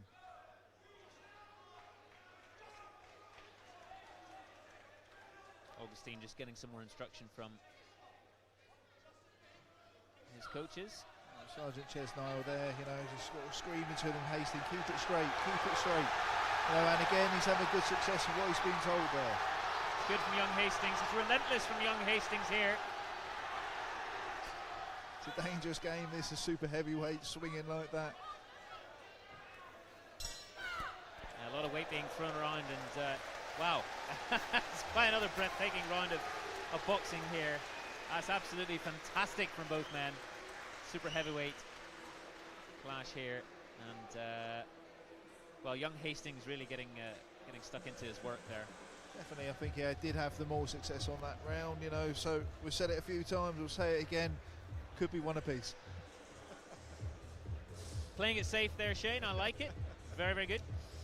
Yes, both men just realising they've got one more to go, and trying to summon whatever energy they have left in the tank.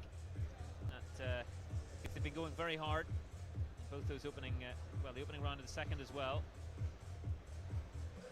And well, it's been a thrill to watch. Definitely a great belt so far. I think both boxers now breathing a little bit heavy. Who's got it left in the tank, to finish this belt nice and strong, and see who can get their arm raised in the air. And Hastings just nodding and smiling there as if to say, I'm right up for this. And Augustine already finding himself in the corner once again, trying to work his way out of there. Some of those hooks coming in.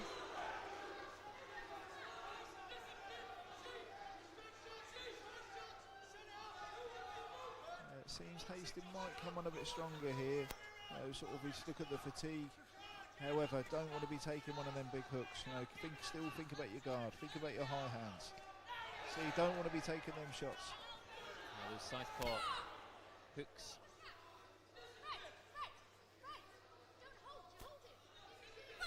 Hastings just been reminded by the referee there not to be holding, and to maintain discipline. And Augustine coming right through here, and young Hastings going to grind here in the corner, trying to get up in time.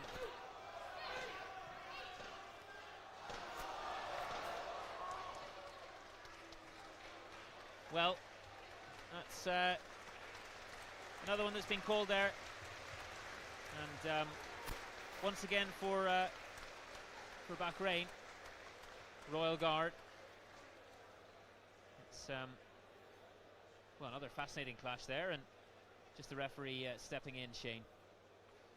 I think Hastings, he's having some good success, and it was like he was the one coming on stronger, but I said it a few times, and I was sort of wincing as he was sort of coming in.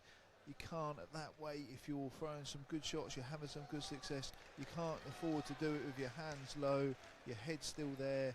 You know, you can take a big shot at any time, and that is what happened. But you know, I think Hastings will take a lot from that. He'll take experience away, and I'm sure he'll be back, you know, bigger and stronger for that, because he does show technically, and that's why I did want him, you know, to focus on his boxing a few years ago.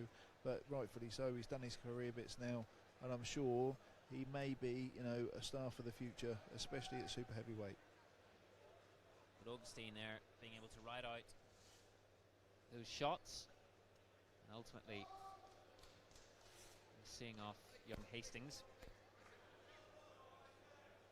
as the MC gets ready to deliver that judge's verdict, and applause, which is nice to see for young Hastings. Recognition from both those men. Yeah, that's been a well fought bout.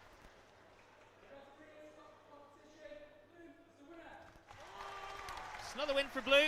6-1 up they go. And we approach the final bout of the evening, with the Army looking to finish on a winning note at least, because it's been one-way traffic since the first bout. Some close split decisions in there, but in terms of results, it's been a great evening for Bahrain Royal Guard, and lots of hugs there from his mates, his coaches, those who've come to support him, and a well-deserved victory and a well-deserved break as well.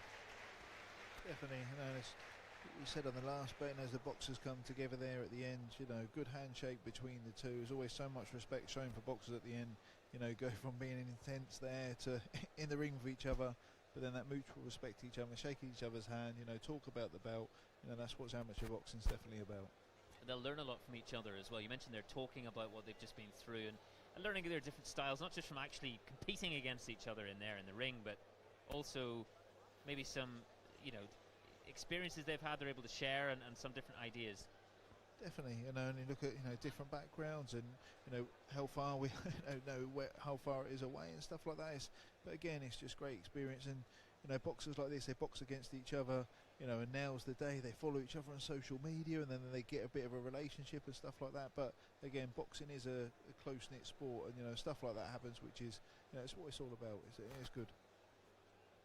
Yeah, they come over here on Thursday, Bahrain Royal Guard boxers, and well, a fairly quick turnaround to get ready for this evening, and yeah, it's been a very impressive performance. 6-1 from those 7 bouts, and 6 on the bounce since losing the first to the British Army. And off they go, young Hastings and Augustine, and we approach the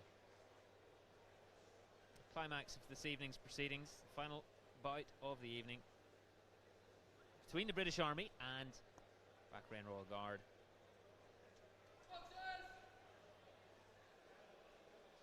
And for the blue corner, Lance Corporal Limbu gets ready to walk in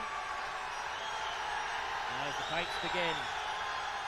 And comes in pumped up, full of energy, full of anticipation here, waving to the crowd, and the chanting begins as well. What can he bring to this occasion, as his opponent for the British Army, Lance Corporal Moulds, gets ready to make his appearance, and he'll be hoping make his presence felt.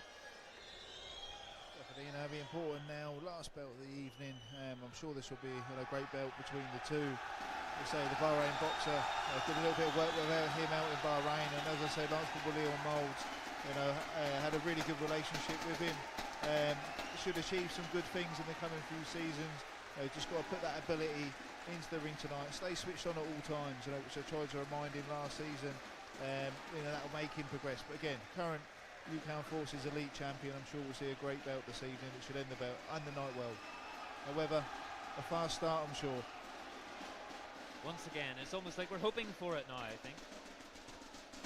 That fast start, that high tempo. It's been a real treat to watch tonight. So it's Moulds Limbu for the finale tonight. And Lance Corporal Limbu, he boxed against Private Lewis Harvey last year. And this bout, Private Lewis Harvey, won the contest, but a great belt between the two. It'll be good to see, Lance Corporal Limbu improve since then. I'm sure this will be a great one. And Lance Corporal Moulds, the 21-year-old, 39 wins, 27 defeats. Going up against the 27-year-old Lance Corporal Limbu in the 63.5 kg category. And what a way to wrap up this evening this should prove to be. So Moulds just tapping his gloves and can't wait to get on with it. And stiller presence in the blue corner. Limbu just speaking to coaches and taking some last minute tips on board.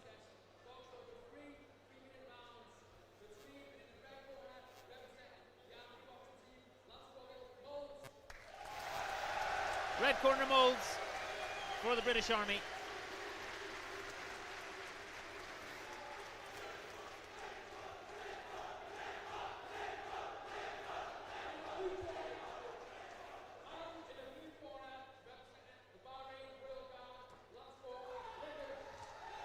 Blue corner Limbu for Bahrain Royal Guard. See some good support from both sides. They've been in great voice all evening. That wall of noise just rising through the bouts as the rounds get more and more intense. And Moulds and Limbu ready to add their stories tonight to what we've seen so far.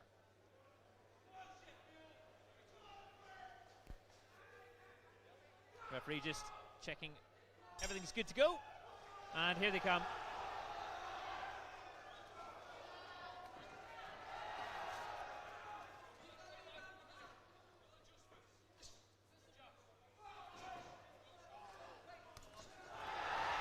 hook coming through from Limbu there. So Limbu, as he did before last year, he's come out quite aggressive. He wants to try and get quite close to his opponent.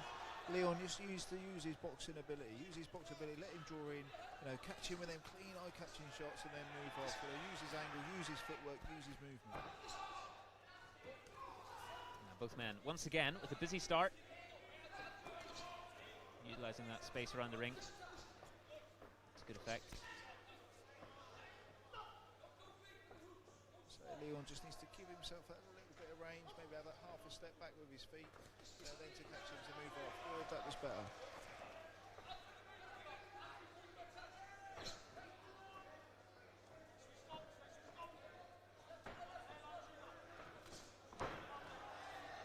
Good belt so far, though. Just the experience, obviously more experienced boxers that we've got in there this evening.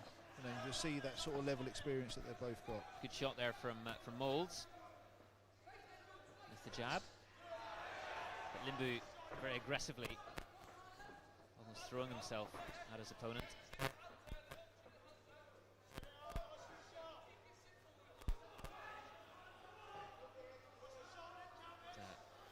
Sizing each other up here.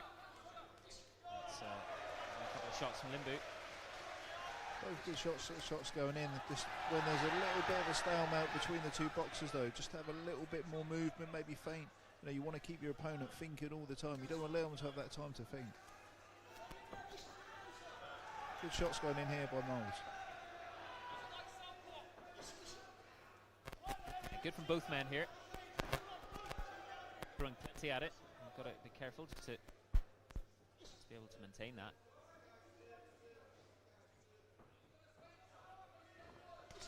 Oh, it's nice work from Limbu.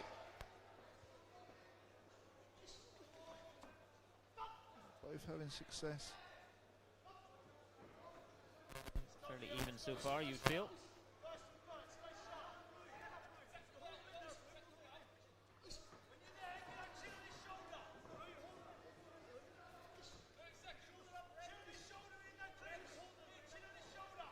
Army coach is just calling for Moulds to get a chin on Limbu's shoulder.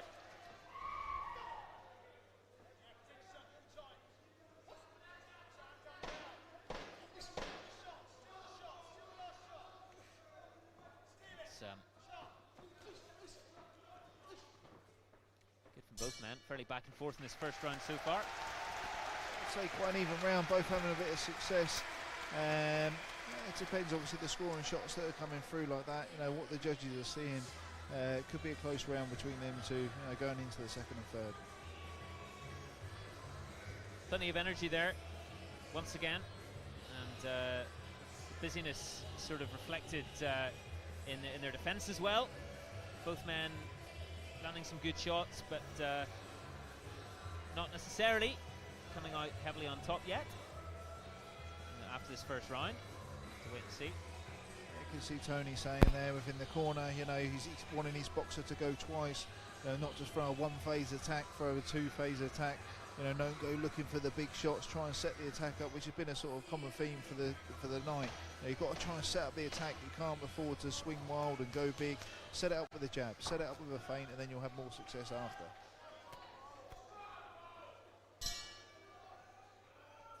And here they come again.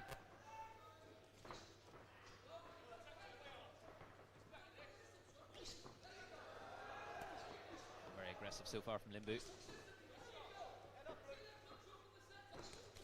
Just asked him to keep his head up though.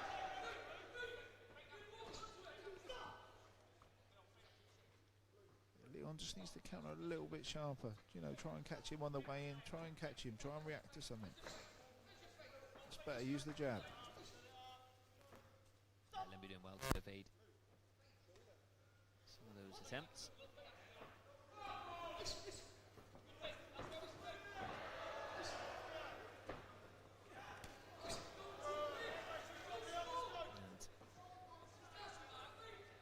Try to get in that front foot.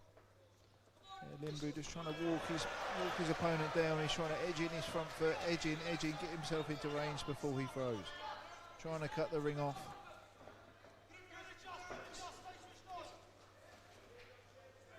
Limbu getting Moulds on the ropes. Referee just trying to reset. Here we go again.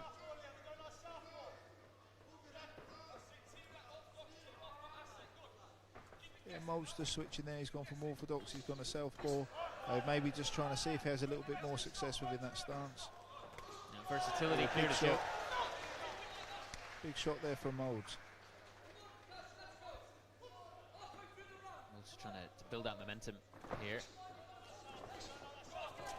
Again, Limbu comes back strong as well.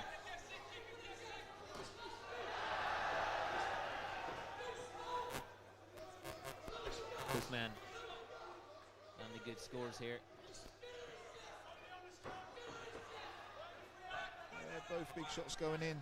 Again, just think about your defence, keep your hands nice and tight.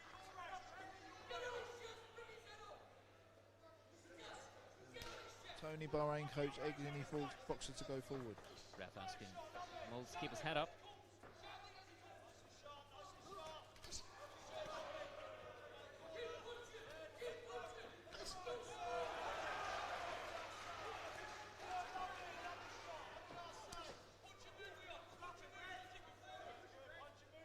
Trying to get into position. Back foot. Army coach is punch and move, punch and move, punch and move with the Bahrain coach. You know, come forward, plenty of shots, difference in styles. Fascinating variation there from both.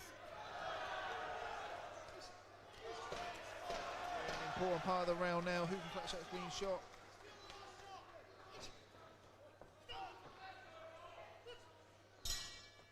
And there we go, the end of that round.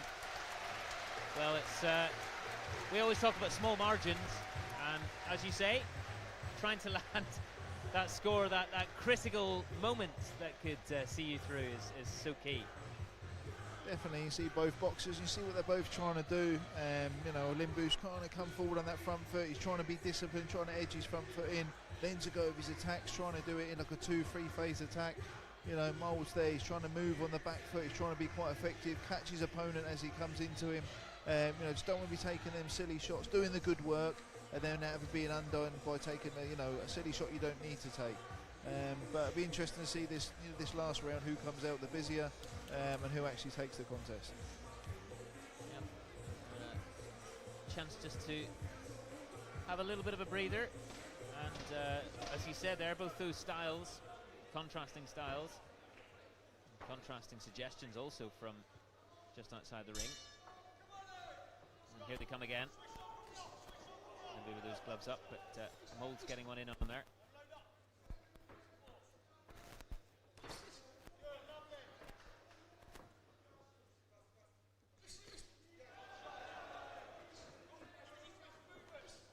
Leon staying southpaw, trying to catch them shots, just needs to throw the shots and then move off after. Limbu taking his time, trying to get his shots off here, trying to close the distance all the time.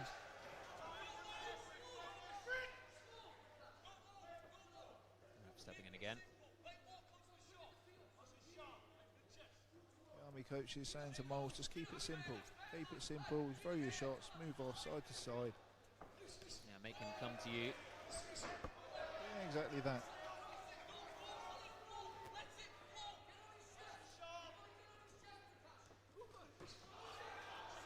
Moulds just waiting there, staying back a little bit.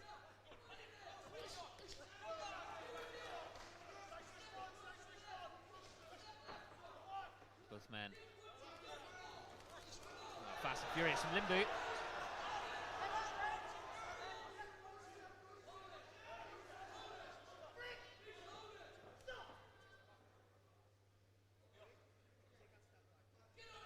It could be very close here, both boxers. He wants it that little bit more.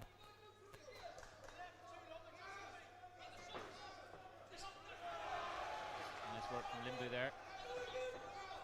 Yeah, good shots going in from both.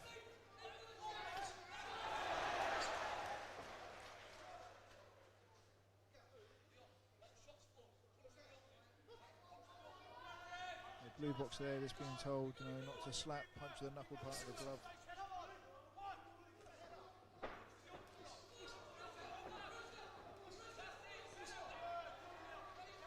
Better work there from Moulds. Keep throwing his shots there and then moving off after a lot better.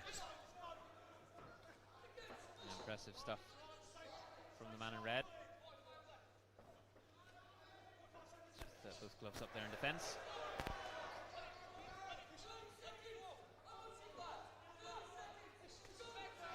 30 seconds to go here. Good, again, some good shots going in. Just keep moving off after. Make your opponent come in, but Limbu, I'm sure, will just keep coming and keep coming and keep coming. It is relentless from Limbu. Yeah, relentless pressure.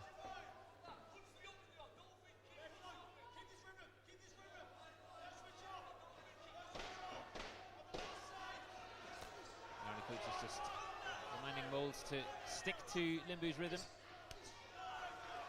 Again, good shots there. Oh, very good from both.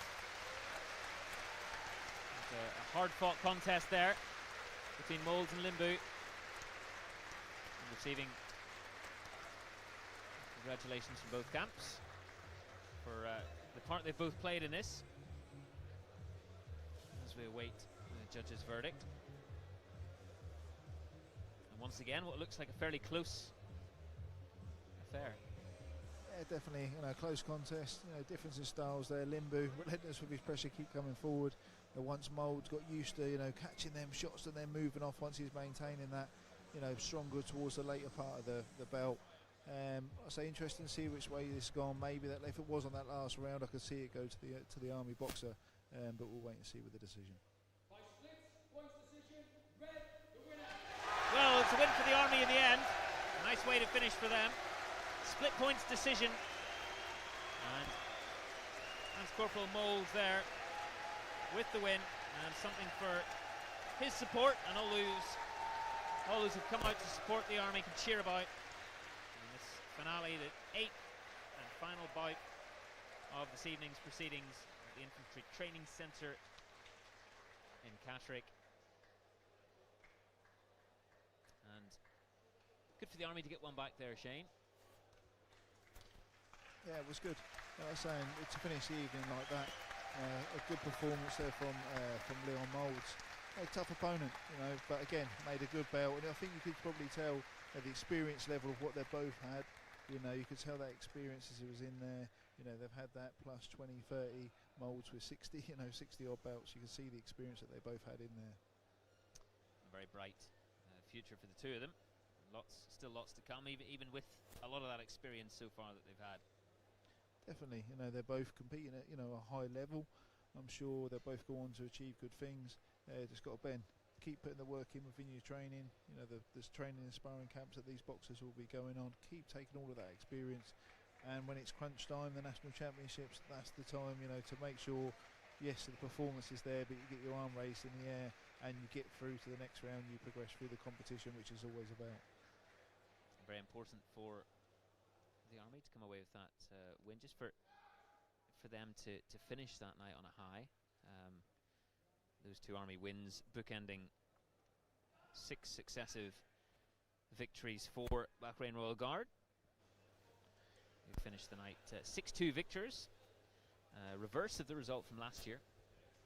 The British Army came out on top, and we've seen it all tonight as well. The variety of the styles and the stances, and some very, very fast and intense bouts there, especially in the middle, and the crowd was getting right into it as well. Definitely, said it's it's trying to just be that bit composed when that it does happen, but it just shows how much they want to get in there. They want to put on a show. They want to impress. And how much they want to do to get that win. And it obviously means a lot, which is it's good to see. I think we'll take that as a good thing. And nice that we reached the stage of the night at which we'll have presentations to the boxers, acknowledgement of what they've achieved tonight, those who've won and those who've lost, for participating in such a special event, and quite a few split decisions in there, which could have gone the other way. So 6-2 sounds like a convincing win, which it is, but the Army will be disappointed with some of those outcomes, I think, as well. Like I say, that some of the belts, they were close. They could have gone either way. It's understanding the scoring criteria. With the judges that are sat around the ring, yes, them split decisions. It could be 3-2, so it could be even close. Or a split decision is still 4 judges going one way, 1 going the other. So it always just depends. What's being seen around the table. But again, great experience, and that's what these nights are about as they progress through the season. And we look here through the bout list, and you've been, I think, fair to say, impressed by everyone who's come out tonight. But some of the standout moments, perhaps, for you, the 3rd and 4th bouts that we had, those split decisions there, and some of the heavyweight clashes, super heavyweight there, young Hastings and Augustine was just sensational. Definitely some great belts, and again, as you mentioned before, it's great for me to see some talent, with what the show they put on this evening. Lance Corporal Johnston, again, I knew what she was about, but it was good to see how well she's improved. I'm sure she'll go on to bigger and better things if she can focus on her boxing. And also as we move forward here, the super heavyweights putting on a great show. And I do honestly think the Guardsman Young Hastings, I think he will be one for the future. I think he'll learn for a lot from this evening, but it's showing some good signs of early talent there. He could be one of the next rising stars. And with this tradition of these two going head-to-head, the British Army and Bahrain Royal Guard, you'd mentioned a little bit earlier about the reciprocals and the opportunity for some fighters from here, some boxers, to go out to Bahrain. That's something you would say is going to continue even more. Yeah, definitely. Like I say, the parachute regiment, they've been out there. They've boxed in Bahrain against the Bahrain Royal Guard. The Fusiliers, they've been out there. The Royal Engineers are going out there, you know, this year. So that's been a consecutive years going on. We're boxing against Bahrain here. There's an opportunity to go out there and do training camps as well and stuff like that. So, you know, there's plenty going on with, you know, building on a strong relationship. Well, 6-2 win for Bahrain Royal Guard tonight. Very, very impressive performance from them. Arriving on Thursday, coming into tonight, and each and every one of their boxers coming out and putting on a show from the off, really. Coming out very quickly out of the blocks. But so too the Army boxers. Disappointing night for them. A reverse of last year's decision, last year's result, I should say, 6-2 to the British Army last year. But it's been a fantastic show of the quality of both sides. This man, of course, on my right, talking about the UK Armed Forces and some of that talent that will filter through to, I'm sure, some of your selections moving forward. But also from a personal standpoint, it's just very pleasing to see just how close some of those battles were and seeing the fight that everyone showed. Definitely. No, you want nights like this to be competitive. You know, you don't want it to be one way, all way the other. You don't want it to be like that. You want it to be competitive. Yes, of course, you want to get the decision at the end of the belt, of course. You know, but it's about competitive boxing, being matched well, you know, between the two coaches, you know, which we have seen on split decisions and stuff like that. That's what these nights are about. Yeah, which has been seen tonight, which is great to see.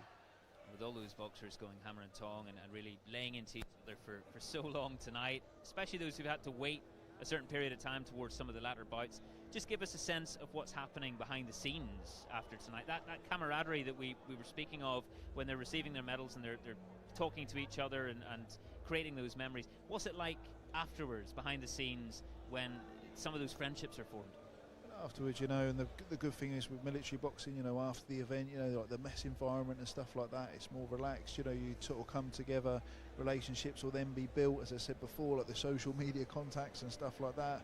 But it's good to see in there, and I'm sure some of these people that box tonight, that'll be a friendship or that'll be a relationship that will continue maybe for the rest of their life, and that's how it can go. But, you know, I think that's important as well, but it's not just about boxing each other, and they'll be talking about who they've boxed and different opponents and stuff like that. You know, it's great. That's what boxing about. What's been the impact of social media with each of these boxers? You mentioned there, you know, the fact that they'll probably see some comments on social media. Their family and friends will have been watching live streams and been able to probably comment themselves. What's the influence of social media when it comes to them being able to see a lot more footage of themselves, the ability to analyse their own kind of styles and games more? You know, it's important. It just brings that added extra bit of level to it. You know, you can analyse stuff a little bit better. You can try and find stuff about your opponent. You know, everyone's trying to look for each other's, you know, social media and stuff like that. And you're trying to find that upper advantage. You know, like the Army Boxing Centre got video analysis fitted in there. You know, that's a massive thing as well.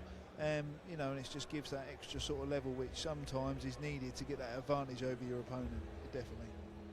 We're just waiting for some of the presentations at the end of this fantastic night of boxing at the Infantry Training Centre in Catterick, and well, everyone will be very pleased indeed. It's been great having all of you joining us on the live footage tonight, live coverage on the BFPS Forces News YouTube channel, and it's been special also to have fans from everywhere really around the world joining us, coming here to Catterick as well, and his Royal Highness Sheikh Khalid here tonight as well. And a word on the venue, Shane. I mean, it's been a great amphitheatre for all those battles, and as we heard with the noise, just those acoustics too are fantastic. Yeah, definitely. And as I said before, though, nights like this, you know, gym staff, you know, myself, and now obviously doing the job I'm doing, these nights don't just happen. There's a lot of work that goes on behind the scenes, you know, to set this all up. You know, but it just goes to show when something like this is set up, what the atmosphere it does bring, you know, how it's brought so many people here, how the atmosphere has been raised, especially from the start of the evening. Again, and there's just a lot of setup that goes into that, but, you know, the payoff, you know, it's about everyone here, and it's about more so the boxers that are in the ring. It's about them on the evening. What about you then? What's next for you? Obviously very busy with UCAF duties. What's next on the calendar? Yeah, so we've got a fixture coming up for representing the UK Armed Forces with the England boxing with a box cup, for female national box cup. You know, we've got 10 boxers going into that, you know, from the Army, RAF and Navy. And then obviously the focus switches towards the UK Armed Forces, you know, championships from the Army, RAF and Navy going into that. Then we form together as a team, then we go into the national championships. You know, by that, obviously myself, I'm now involved with the England boxing teams of any training camps and stuff like that, with the national squads, which is a great experience for myself. But you know, we're really trying to build a relationship with the UK Armed Forces, you know, as we pull forward. And I'm saying as one force, but we will be stronger as one force going forward to different competitions and stuff like that. What about the influence of military boxing? You mentioned England boxing there, for example, when it comes to the international stage. Just how much is that helping prepare military boxers for those events, and how much they're really at that level already, you know, especially when it comes to nights like this? Definitely, you know, it's that sort of pathway that we've always got that relationship, you know, with England and GB and Scotland and stuff like that.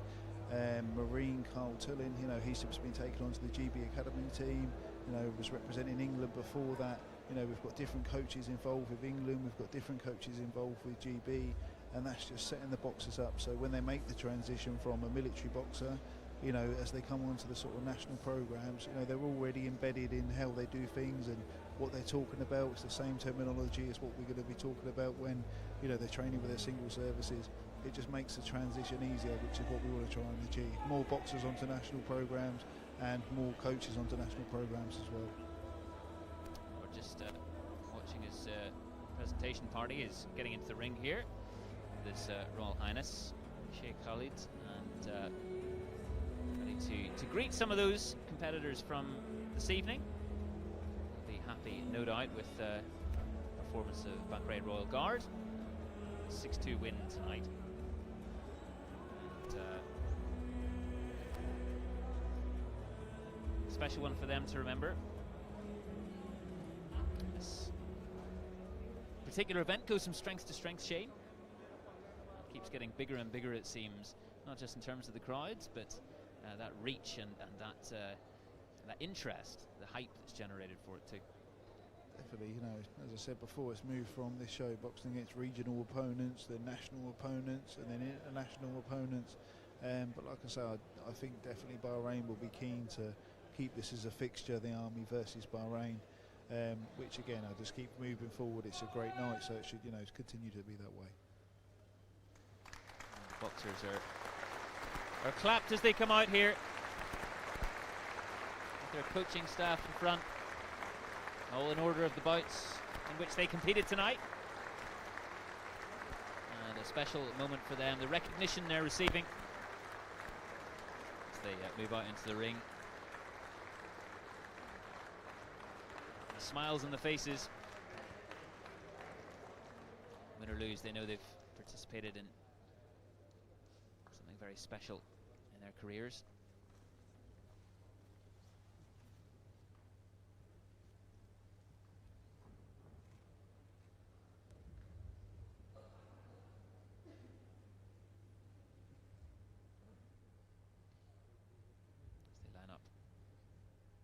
Opposite sides of the ring.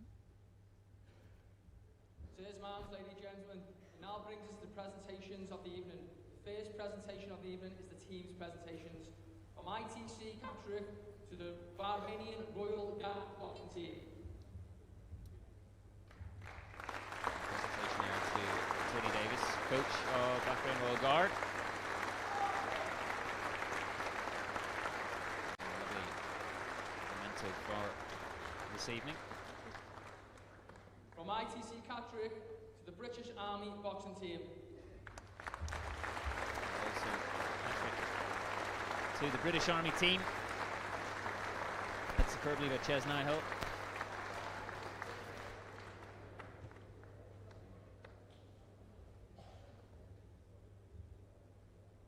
The best boxer judged by the officials is Lance Corporal Johnston. Lance Corporal Johnston there, winner of the first bout of the night. Johnston collecting the award for her part tonight. The most gallant boxer judged by the officials is Lance Corporal Hearn. Lance Corporal Hearn receiving most gallant award tonight.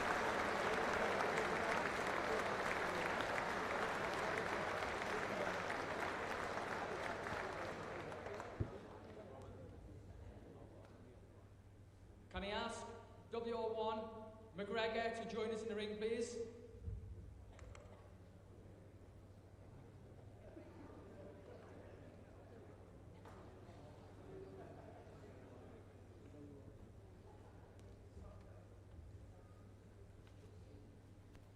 Mr. McGregor, on behalf of the Army Box Association, the Infantry Training Centre and the British Army, all the work you've done over the years for the boxing, for our community, for the teams here and for the wider Army, we have a presentation to say thank you for all the years of hard work. So on behalf of everyone, thank you very much for what you've done. You've been a star. Commanding Officer Infantry Training Centre, speaking to W. McGregor there. And, recognition for his work and getting everything running tonight.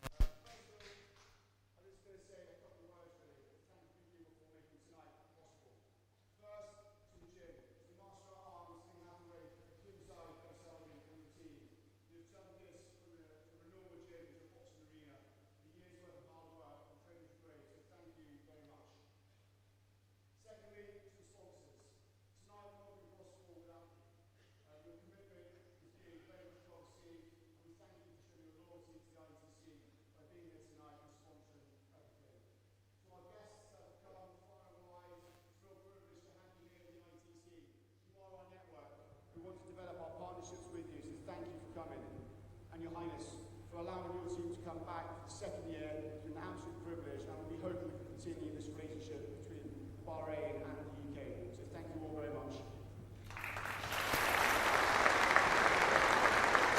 Morgan there, some words from His Royal Highness.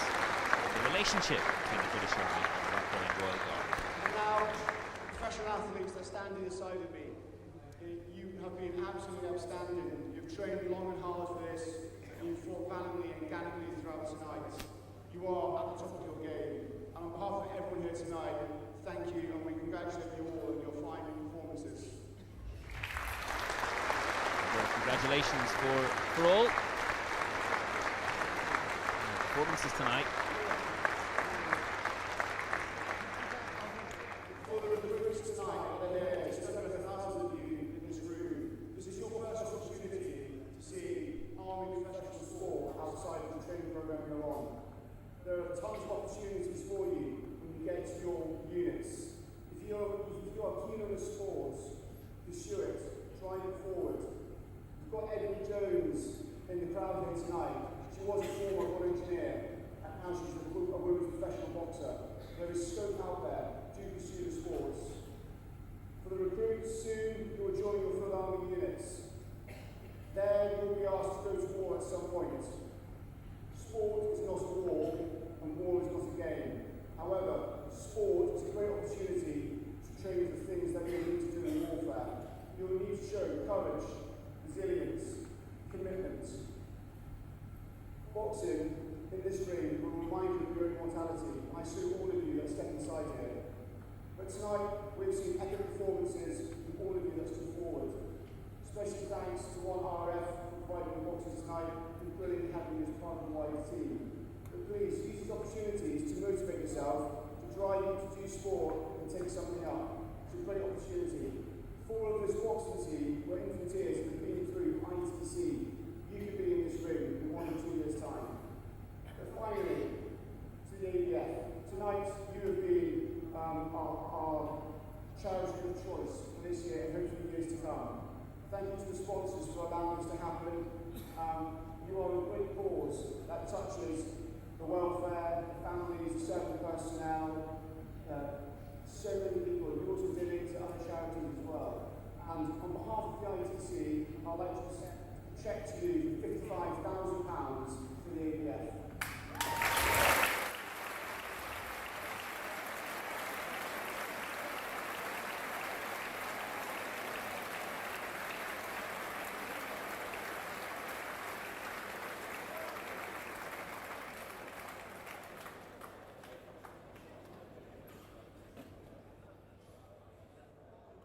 Sirs, ma'ams, ladies and gentlemen, that concludes the boxing for this evening.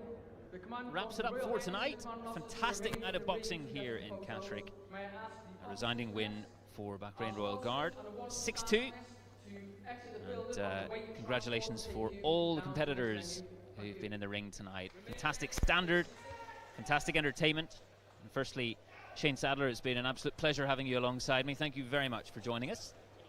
Thank you for having me. A pleasure to be involved and to do this evening. But main thing, what a great night of boxing. It's been fantastic. Absolutely. Well, we'll see you again very soon. I look forward to it. And for all of you joining our live coverage on the Forces News YouTube channel, we'll see you very, very soon. We've got lots of live sport coming up. Keep your eyes peeled. Forcesnews.com. You can go and check out all that's coming up very, very soon and details of how to get it. Good night. A goal from nothing for Libby Dixon.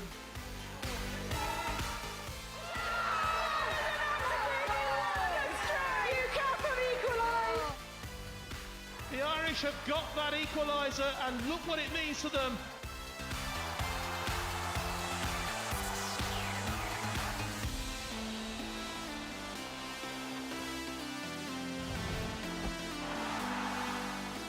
Oh, what a screamer!